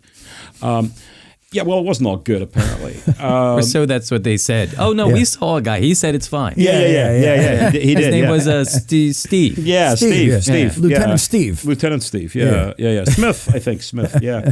And, well, anyway, Malsby, who, by the way, seems to have been a good, conscientious officer. No, I've never seen anything about William Malsby that suggests he was anything else. So I think he was acting in good faith. But he pulls the regiment out, they get some rest and, all that. Well, a couple days later, Greene brings to Lockwood's attention, hey, what about that regiment of yours that, kind of pulled out of my line without telling me? And Lockwood sees Malsby about this, and Malsby explains the situation. This staff officer from Greene said it was cool, so we left. And Lockwood said, okay, well, just why don't you go see Greene, explain it all to him, it'll all be good. Which apparently it was. Apparently it was fine. But if you look at the official records, Federal Reports, Volume 1, you'll find not only Malsby's battle report, but a little add-on after that, sort of reviewing all the stuff I just mentioned, and maybe making it clear in ink that we weren't pulling out a line without authorization here. We thought we had authorization. And Malsby says, I could never find that staff officer ever again. So, of course. Who knows? Is that staff officer in the room with us now, Colonel? That's right. Exactly. Yeah, man. Yeah. So, so there's a little bit of a kerfuffle about that. But, again, it's much ado about nothing. Yeah. Doesn't really stick to Malsby or his regiment. There's no shame involved there or anything like that. Just, miscommunication on the battlefield. It occasionally happens. And other than that, they spend a pretty quiet afternoon of July 3rd. But then when the big cannonade begins prior to the Pickett, Pettigrew, Trimble, Wilcox charge, I do try to be inclusive. Very political. That's right, yeah. Well, again, Wilcox never gets any attention in that. That's true. And his people die just as heroically as all the rest of them. But anyway, and with the beginning of that attack, orders come for the 12th Corps to send a couple of brigades over to bolster the Union center. And Lockwood and one of Ruger's brigades, too, are then marched over toward essentially about the point where Cemetery Ridge and Cemetery Hill come together. And they talk about being held on Cemetery Hill in reserve to be moved forward if needed.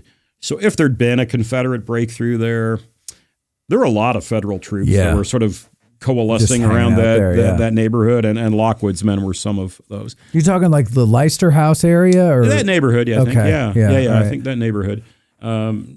Maybe a little closer to where the old visitor center used to be, but that neighborhood certainly. But again, happily for them, they're not needed. There is no Confederate breakthrough. The troops in place managed to defeat the attack, and shortly after they marched back to Culp's Hill. July 4th for them is spent collecting discarded weapons, burying the dead, probably just trying to figure out, what just happened in the last 2 days to us. And when the army departs Gettysburg in pursuit of Lee's army, Lockwood's people go with them.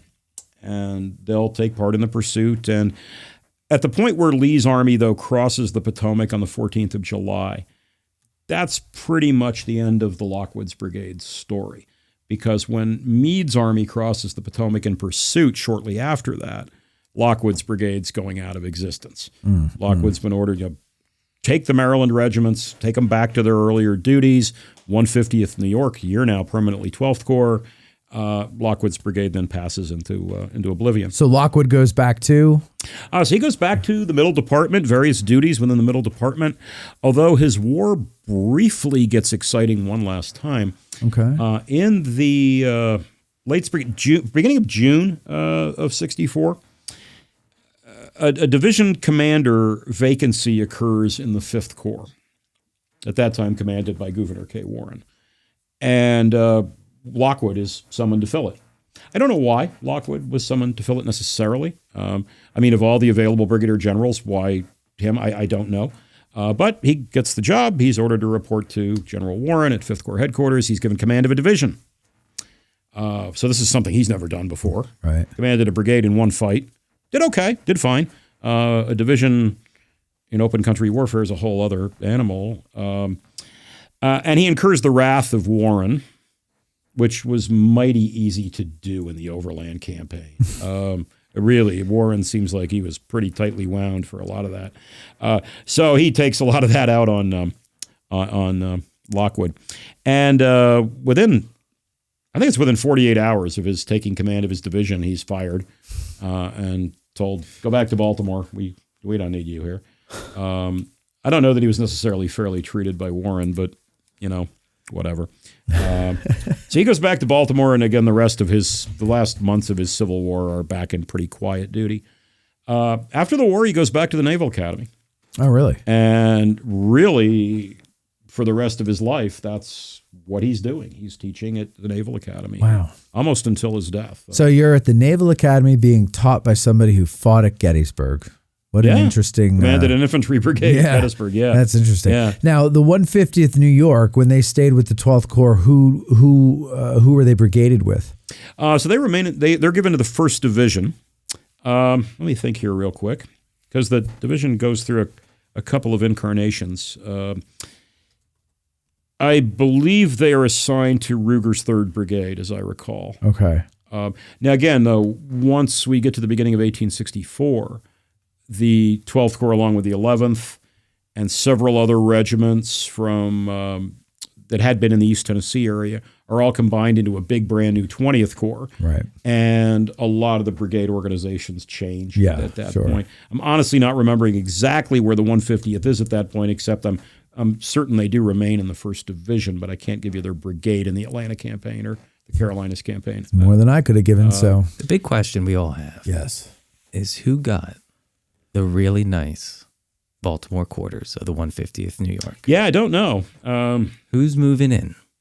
Yeah, that's a great question. It is a great question. Yeah, I do not know who gets to be warm. Possibly, at least during the Gettysburg campaign, I would assume it was filled by New York State militia troops, because a few New York State militia regiments are sent to Baltimore during the Gettysburg campaign. Okay, I think it's the 69th and the 7th, maybe. So they may have moved into the barracks on Utah Street for a short time, but they were only temporary duty. That would be interesting. By the way, Atlanta, the 150th is in Ruger's. Oh, still in Ruger's Common Brigade. Okay. So 27th Indiana, 2nd Mass, 13th 3rd New Wisconsin, Jersey, 3rd Wisconsin, and the 107th New York is in there as well. There you go. So it is the same brigade that Ruger commanded at Gettysburg exactly, but with the 150th added then. Yeah. They're in good company in that brigade too. What I love about doing these shows about Culp's Hill is that Culp's Hill, and everybody points this out all the time, it was the one piece of ground fought over for the most number of hours, but it gets the least attention. Well, except for a low ridge just down the street here that gets fought over for every single daylight hour on the 2nd and 3rd of July. Well, that's true. If you listen to an earlier episode. If you had listened to Addressing Gettysburg before, you would know. Oh God! See, as soon as I finish the episode, it's out of my head, and I'm worrying about the next one. However, on a large scale, yes, Culp's Hill is absolutely the longest sustained large-scale infantry combat of the battle, by which I mean combat involving brigades and divisions as opposed to regiments and companies. No, but what he was referring to is it was Smith's Brigade. We did an episode on, what was it, a year ago? Several months anyway. At least, yeah. And that's the thing that we forget, is because it's a neighborhood now. It's a Colt Park neighborhood is where that all happened. And so there's nowhere for us. I mean, we could go there, but... I do. I regularly do tours there, even though it's asphalt. Yeah. So this guy's front lawn is where pretty much Nixon's grandfather fell. The interest for being asphalt, and when I drive to McDonald's... What'd you call me?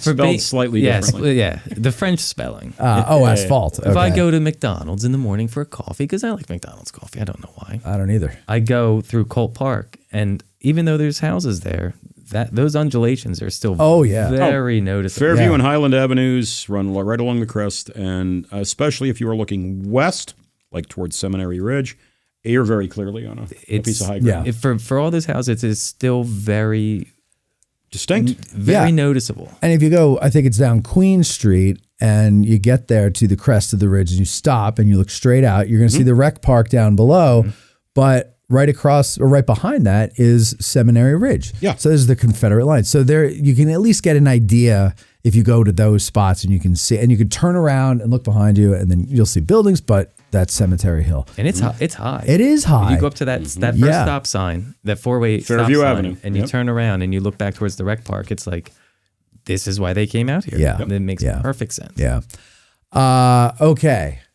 So what we'll do is we'll take a break. We'll come back, do questions from our patrons over at patreon.com/addressinggettysburg. And if you want to call in, the number is 717-420-1978. And again, if you have a question, you want to just do it in the chat. It's $10 or more super chats that will be noticed and read on the air. And that helps defray the cost of feeding this motley crew that we have here tonight. So you guys stick around. We'll be right back in a couple of minutes. Stay there. While we pay the bills, we hope you'll call 717-420-1978 and get in the queue to ask a Gettysburg Guide. We'll be right back. Oh, the ocean waves do roll and the stormy winds do blow, and we poor sailors are skipping at the top while the landlubbers lie down below, below, below, while the landlubbers lie down below.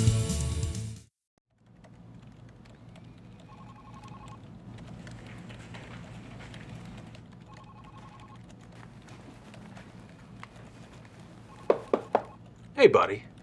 What's got you so down? Hey, Court. I'm looking for a gift, but I just don't know what to get my Gettys nerd friends and family. It sounds like we need to have a talk. Come on. You love this place, don't you? You bet I do. It's my favorite place in the world.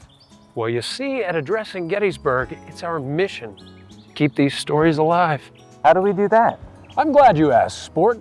You see, Gettysburg is the gateway to the most brutal and crucial time in American history, so we interview experts, and our listeners learn with us. That sounds amazing. It is! Mike, are you f***ing serious? What? It's for the commercial. What benefits do patrons get? You mean besides up to 4 premium episodes per month and Matt being the bee's knees as host? Huh. How about early access to special episodes, behind-the-scenes insights, and discounts for ticketed events? Whoa! None of the other history channels I follow do that for their listeners. That's because Addressing Gettysburg doesn't take its listeners for granted and really cares about us learning American history. You know, I should gift my Gettys nerd friends and family an Addressing Gettysburg Patreon membership. You see, the answer was right under your nose the entire time. Make Addressing Gettysburg's Patreon a gift for the Gettys nerd in your family this holiday season. Addressing Gettysburg wants you to learn about the Civil War with us, and we need your support. We'll run this ad until it gets annoying, and then we'll run it until you become a patron at patreon.com/addressinggettysburg or by scanning the QR code on your screen. Happy holidays. The hell are we staring at? No idea. At Digital History Pioneers Foundation, we are about grassroots history on digital platforms. That means we are about podcasters, documentarians, YouTubers, and even TikTokers. All of these creators are out there trying to share their love of history with the public. They don't need ideas, they need funding, both from viewers and corporate donors. DH Pioneers' initial funding focus is on the Civil War era, with a special emphasis on the Addressing Gettysburg podcast. So be a vital part of the unique content Addressing Gettysburg has in store by donating at dhpioneers.com and help bring your love of history to the people. Digital History Pioneers is an IRS Section 501c3 approved charitable corporation that makes any donation tax deductible to the fullest extent of the law.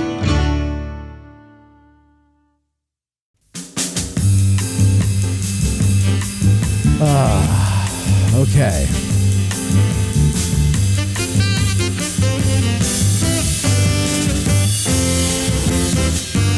Okay, so as you know, ladies and gentlemen, spring has sprung. It is April, and we are coming on the third Saturday of April. You know what that means? It's the first Get Out of the Car tour. And this year, they're a little bit different. We're calling them field talks. Less tour, more talk. And like the tavern talk that we just put out yesterday on Valley Forge, it's the same kind of format where you, the tourist in this case, you're on par with the guide and we are discussing things. We're doing the wheat field, and if you go to our website, you'll see there's Mikey B's face right there. He's smiling. He's all happy. Look at him up there. He's smiling. There are the gallant Matt and... You used that picture. You're such a jackass. There's the gallant Matt and Eric, the producer, and there's our fearless leader, oh my God. Louis Trott. He's giving final absolution to all of us before we go on a tour. And if you scroll down, though, here's the thing that's new.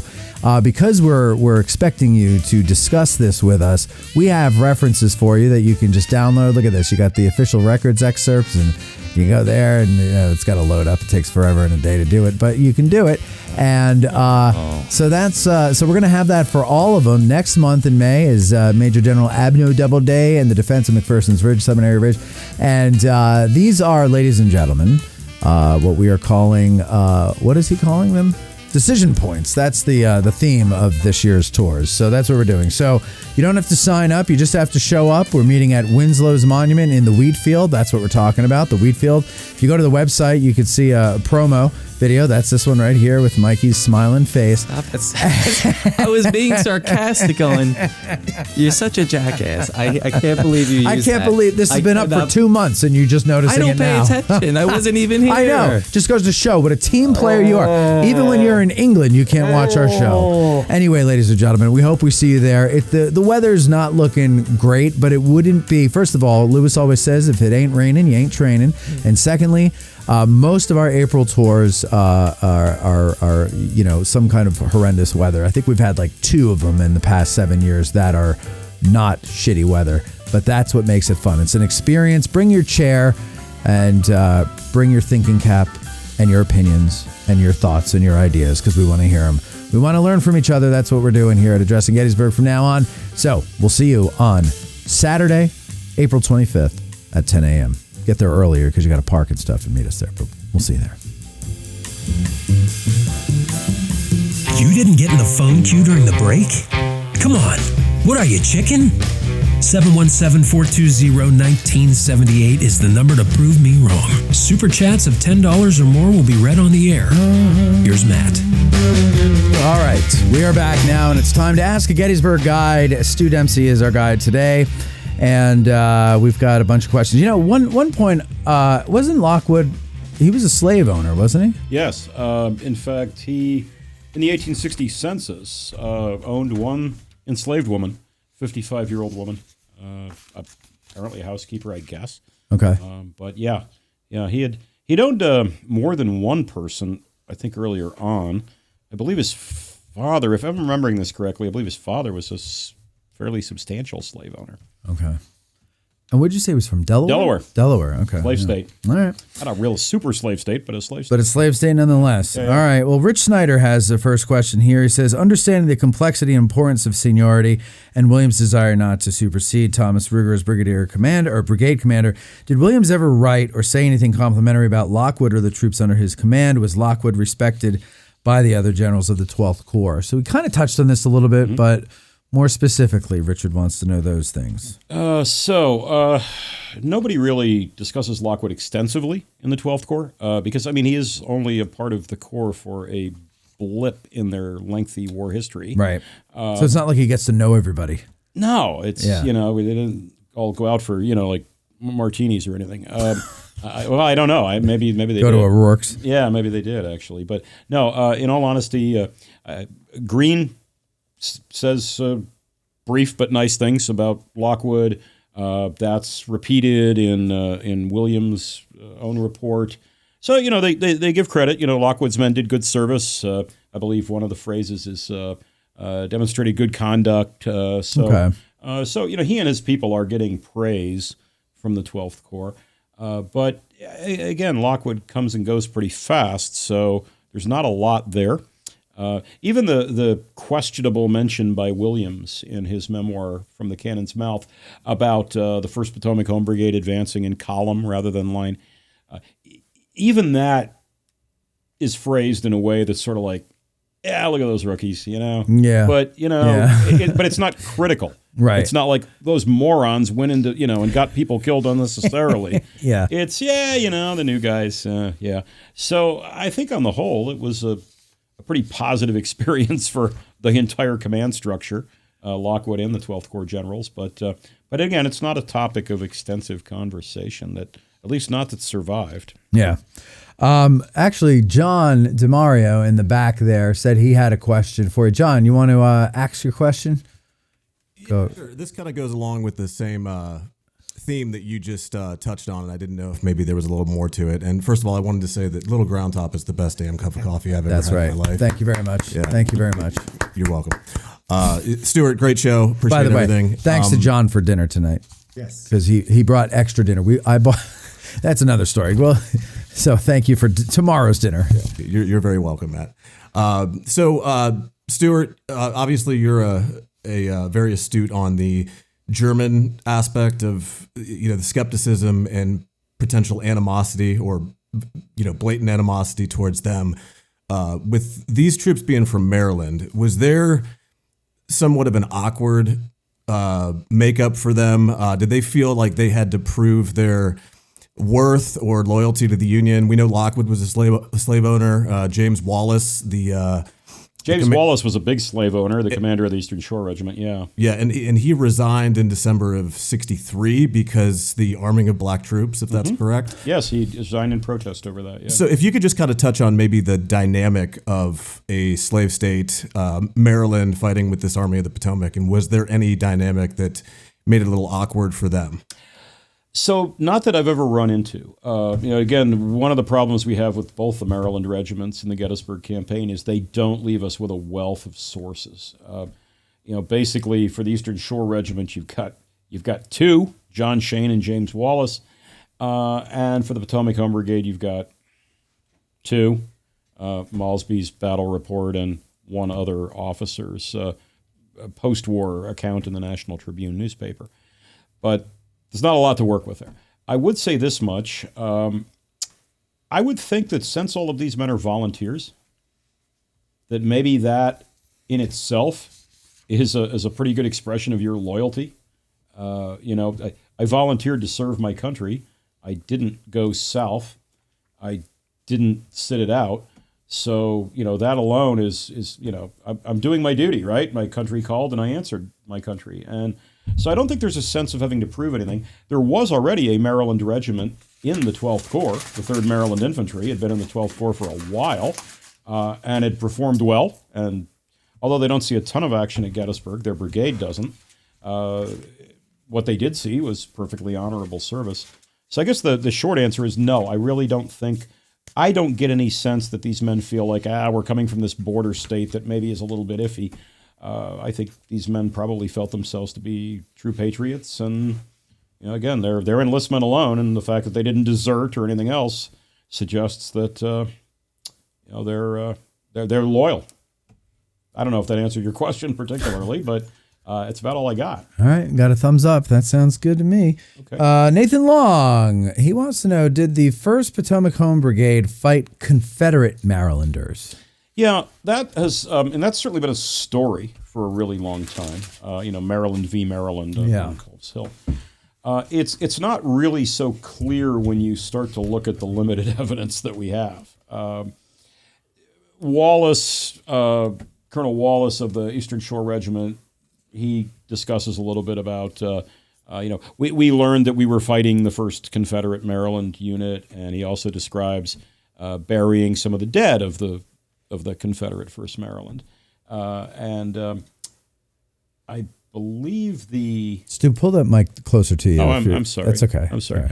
Right. So yeah, there's a mention that the color bearers of the 1st Eastern Shore and the 1st Maryland Confederate were cousins. Oh, yeah. Apparently. Yeah. There's that story anyway.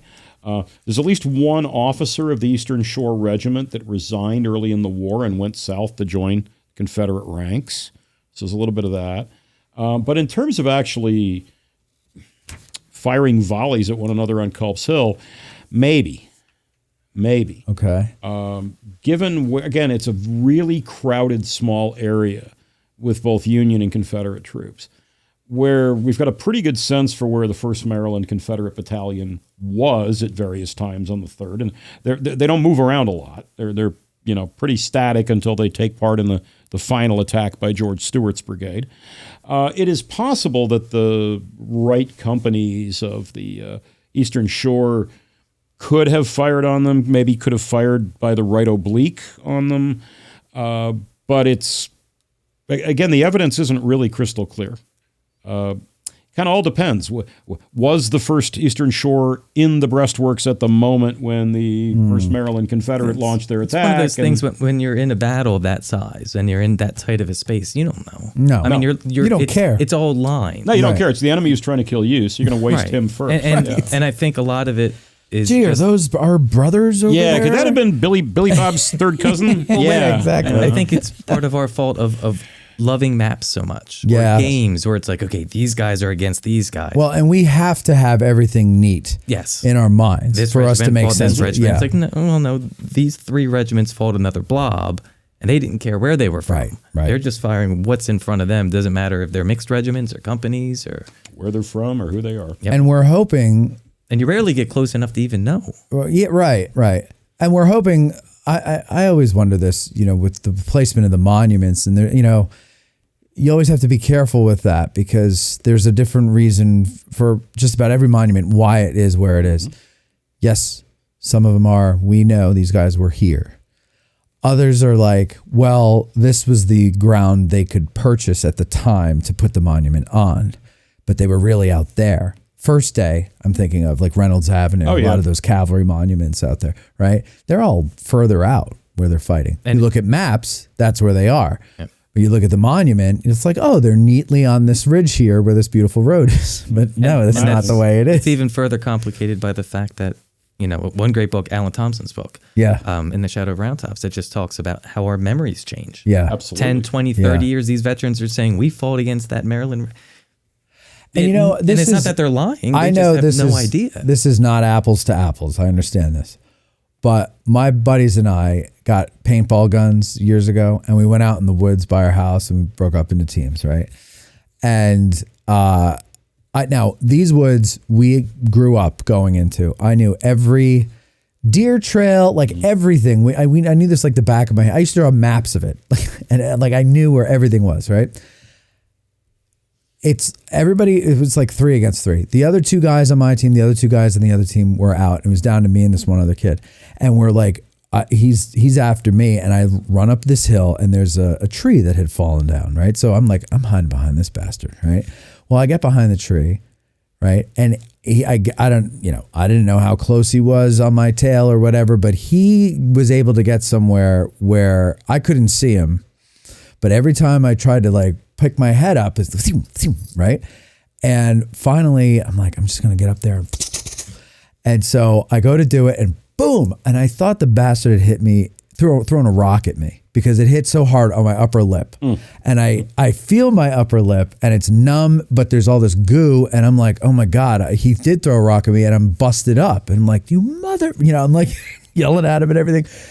And then I look and it's blue and I realize it's the paintball. And I was like, damn, that hurt. And I remember trying like a couple of weeks later to go back and see like evidence of our fighting, like with, the paint on the trees or whatever. I could not find that fallen tree because to me at the time in my memory 2 weeks ago, it was the only fallen tree there. Right. But when I go back, I'm like, well, there's like 6 fallen trees here and they all look the same size. And I knew where it was. And you knew the woods really well. I knew the woods Imagine very going well. in the middle of nowhere. No, and that's always my point with, and I'm not saying nothing is marked correctly on the battlefield or anything.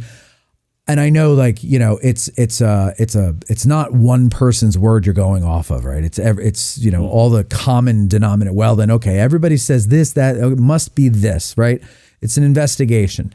But the Battle of Gettysburg was not their only battle, most of these people. And it's not going to be their last unless they're killed in it, right? But like the guys that go on and continue to fight the war, they're going to fight how many more places? And I'm sorry, but to me, in a traumatic moment, a farm looks like a farm. You know, woods look like woods. They're not committing it to memory. Like, remember where you were on July 2nd. Because it doesn't become momentous until later. Yep. After it's over and you look back and you go, whoa, what the hell did we just And go even through? look at it in a smaller point. Look what we talked about today when Stuart was talking about Lockwood on July 2nd. The difference in the report from a private in the front line and an officer were two completely different engagements, but it was the same event. Same acre of ground, Yep. So they go home and they tell it differently. Which one's right? Neither of them are wrong. That was what that person perceived to have happened. Well, also with Culp's Hill, I mean, Culp's Hill in particular, monument placement is really problematic there because, well, first off, unit monuments on one corner of the battlefield do not all represent the same moment in time. So when you're driving up, the lower summit and you're passing all the monuments on your right to McDougall's Brigade, so 123rd New York, 5th Connecticut, 3rd Maryland, 46th Pennsylvania. Those guys are not where their monuments are on July 3rd when the bullets are flying. It's where they spent a quiet morning and afternoon on July 2nd. It's not where they are on the 3rd. And then with the constant on the upper summit on the morning of July 3rd, the constant relief of units, the constant shuttling of units in and out of the works, you're not always going back to the same section of works. I firmly believe at least the 150th New York and possibly the Eastern Shore Regiment both have occupied different sections of the line at different points in the morning's fighting. They were sent in where they were needed. Yeah. Okay. The 102nd New York's out of ammo, so that's where you're going. And then a little later, it's the 29th Ohio's running out of ammunition. Right. That's where we're sending you. Yeah. So you can't really rely on that. And then I think the other ingredient we sometimes forget, I mean, we know intellectually that 19th century battlefields are extremely smoky environments, but we don't always translate that when we're out on the battlefield today. Right. What can I see right now on a lovely April day versus what can I see after 200,000 rounds have been expended in the course of a morning? Go on a foggy day. That's what you should do, is go on a foggy day. Yeah, right. or maybe blind drunk or something. I don't know. Or both. Stuart and I were talking about the Potomac Home Brigade Regiment and maybe the 20th Connecticut. How do those two collide? How do they go one in front of the other? Because if you stand up on Baltimore Pike today, let's say those houses weren't there, you could see that's a problem. Yeah. But if there's an artillery bombardment, like Stuart pointed out in the morning, and that smoke is settling in that low ground, that cut there, where the creek goes through. Yeah. You're not going to see anything. No. The long story, let's make it short. It's our best guess. We're making best guesses. It is what it comes down to. Yeah, educated guesses. Yeah. Right. Yeah. Stephen Lunsford writes, according to an anecdote from Charles Benton in his book, As Seen from the Ranks, he shares that when excited, General Lockwood was known to stammer. But while under fire, quote, he was never excited and never stammered. In your own research, have you come across any other such accounts on the general's stammering? It's always intriguing when a soldier writes of the characteristics or mannerisms of a commanding officer. Benton is the only guy who mentions that. Okay. For what it's worth, he's writing about 40 years after the war, which does not necessarily mean that his writing is incorrect or his memory is faulty, not necessarily at all. But he is the only guy I've encountered in the brigade who mentioned that.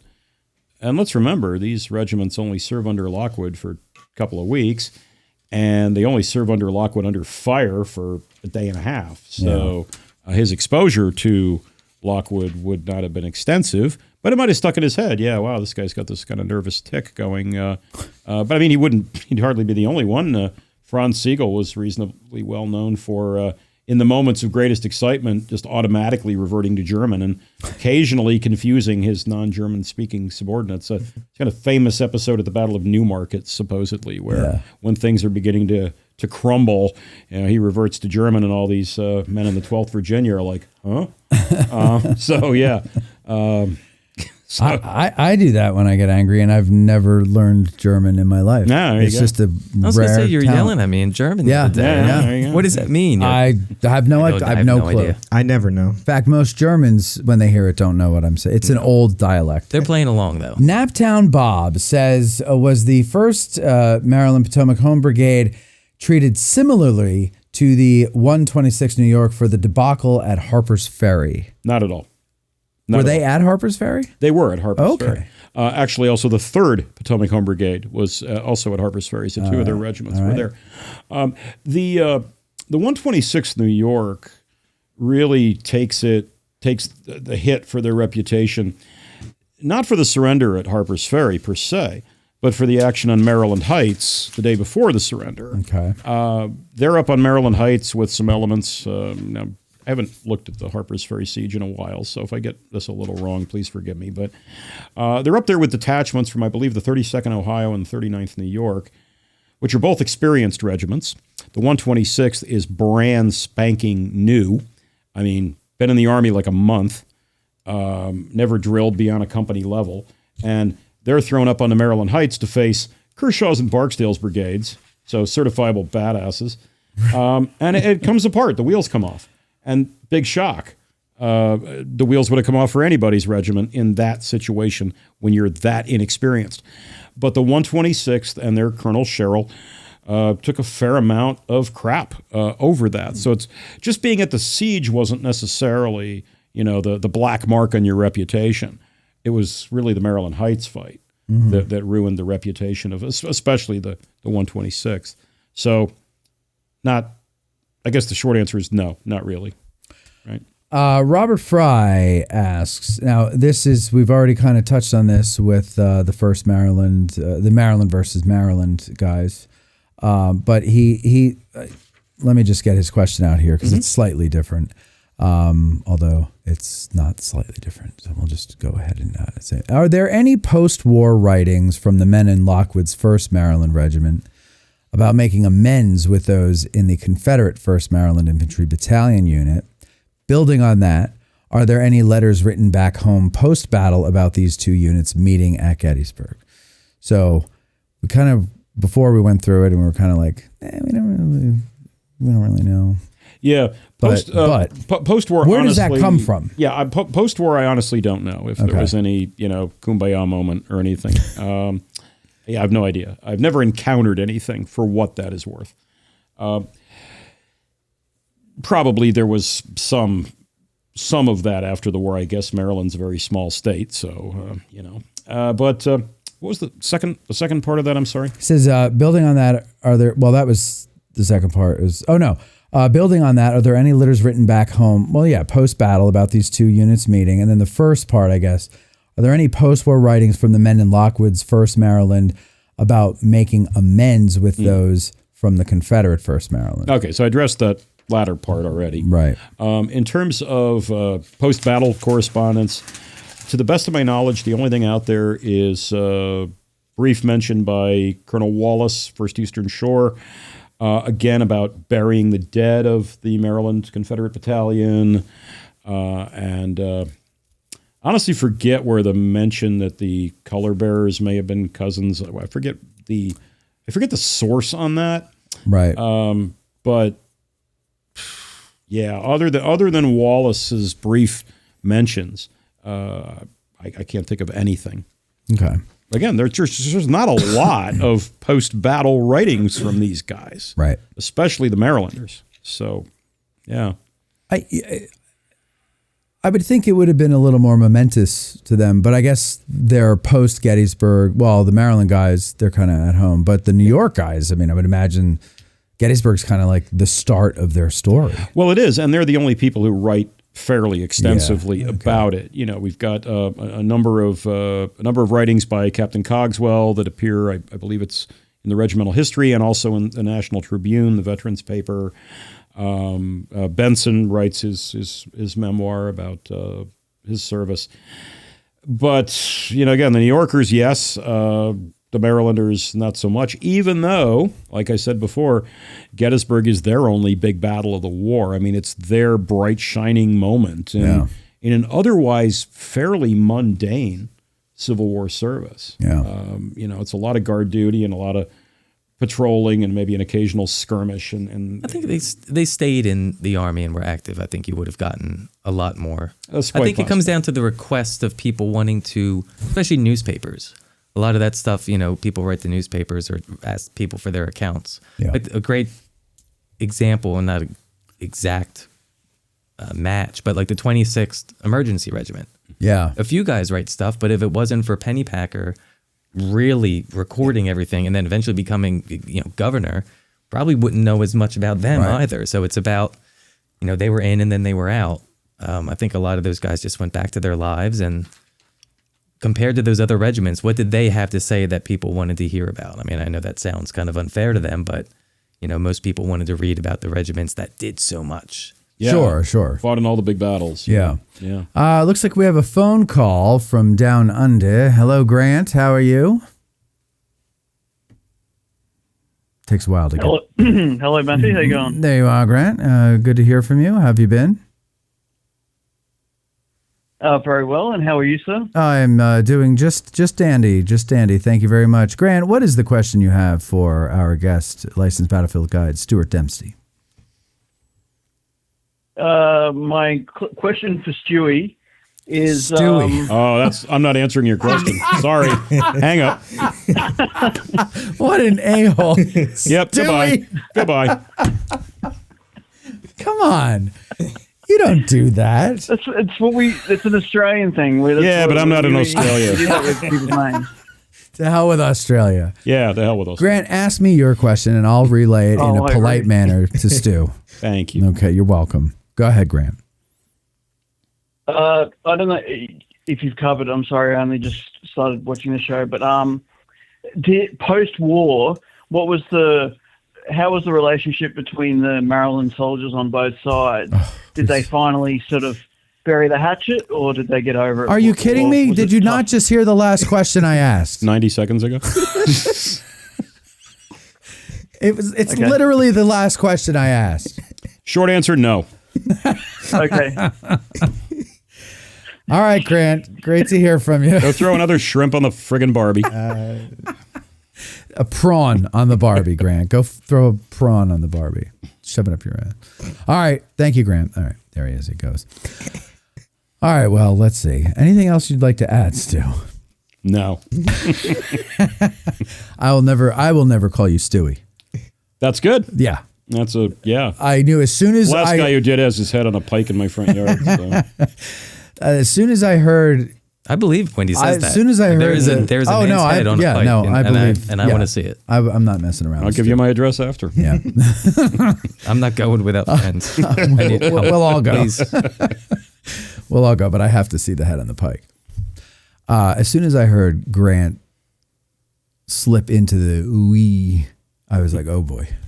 Oh boy. And you reacted exactly as I would have hoped and expected. So only because I didn't have the button that hangs up the phone. Grant is he's a very big fan of the show. So I'm sure he's harmless. He is. Well, he's in Australia. Yeah. But he's also harmless. He's a wise ass. And he likes to sometimes do those things. Test the boundaries, That's what he likes to do. But anyway, I think that's it for us here. We've completed the story of Lockwood's Brigade. And since this is going out live, if the recordings are corrupt, who cares? Because we have it live. It's archived on YouTube now. So there we go. Did you start the record? Oh, I should probably start now. No, it's been blinking the whole time. Otherwise, ladies and gentlemen, thank you very much for watching and listening and your questions and your support and everything like that. And we will see you. Actually, I think, Stu, you are you're coming back at the end of May. We're doing Carol's Brigade, if I'm not mistaken. We are. I'm going to spend the first half of the month guiding in Poland. That's right. Oh, yes. And let me talk about that real quick. You're guiding in Poland. You're going to Gdansk, Warsaw, Krakow. This is all Mikey's Polish. Yeah, homeland. Yeah, this is Mikey's homeland. Battleground Historical Tours is the name of your company. It's battlegroundhistorytours.com. And you go all over the place, all over the United States, Canada even, right? You go up to Canada? I haven't actually included any Canadian sites yet, although I'm thinking about the Quebec, the Canadian incursion, the Quebec siege, 1776. Thinking about that one. But no, I like this coming year, in addition to Poland, I'm conducting a tour later this summer of the Lake Champlain Valley and the Revolution. It is the 250th anniversary, and I've done tours up there before. It's a fabulous combination of some of the most gorgeous scenery in the eastern United States, combined with a place that's just incredibly rich in 18th century military history. So we'll be doing Fort Ticonderoga, Saratoga, Hubbardton, Mount Independence, Crown Point, etc. And then in October, I'm doing another Normandy tour. That one's sold out. Although I there's always a cancellation. Somebody's life always gets interrupted by something. So if anybody might be interested in a tour of Normandy in the first part of October, you can drop me a line via my website, and I'd be happy to put you on a contacts list if somebody does cancel. How do you stuff all that information in your head? Did you always have like a steel trap mind, or? Well, I did up until about, a few years ago. Seems to be more like an aluminum trap mind now. Verging on it's like a colander. More the colander.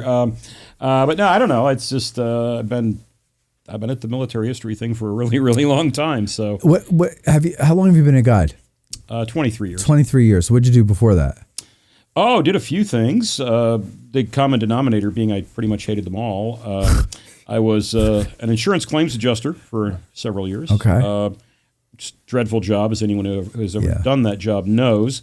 It's just bags full of stress. One day they came in and said, we're closing the regional office. And I said, yeah, and I left.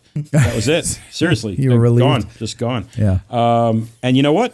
Within 2 weeks, the chronic migraines didn't happen anymore. So isn't that amazing what stress does to the body? Amazing. Yeah. Prior to that, I was a manager at a hotel here in town for a while, back in the Which early hotel? 90s. Well, it's had about 9 names now, but it was the Comfort Inn when it opened in 1990, out there in York Street by the Days Inn. Yeah. Okay, now it's been, I don't know how many others since.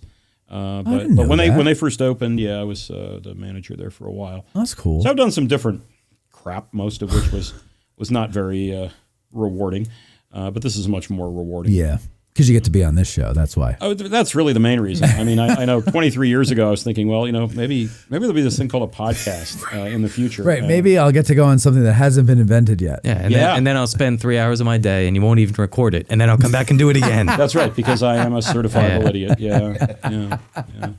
No. Well, I appreciate you coming and doing that. And again, that's battlegroundhistorytours.com. And you can go and sign up for tours there, apparently all over the world. Next year is going to be Battle of the Bulge.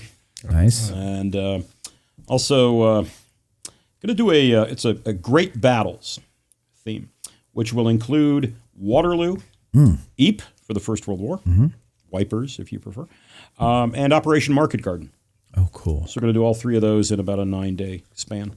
Wow. And you do these all, like, you don't have other guides with you or something? On some topics I do. Okay. For example, First World War, I'm functional at First World War, but I would not be able to guide a First World War battlefield to my own standards. Do you know Ian Isherwood at the college? He took Pete Carmichael's place. I know who he is. I don't know him. He's a World War I guy. You should.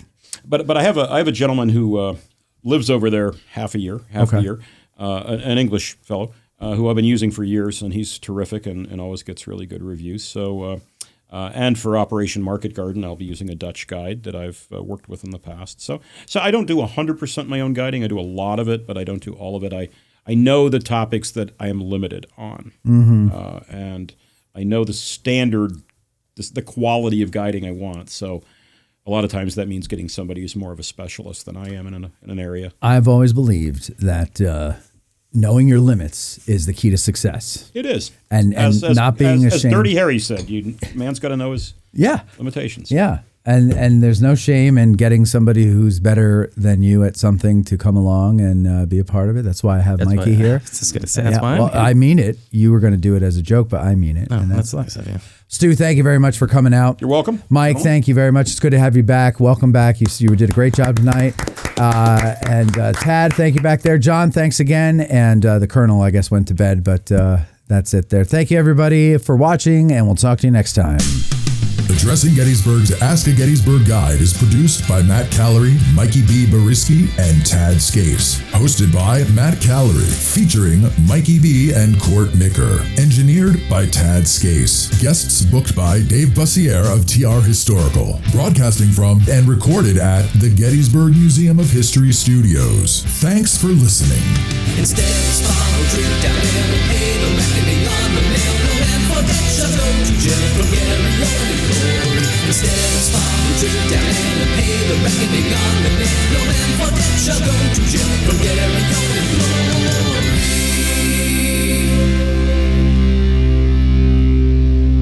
Copyright 2026, Addressing Gettysburg LLC, all rights reserved.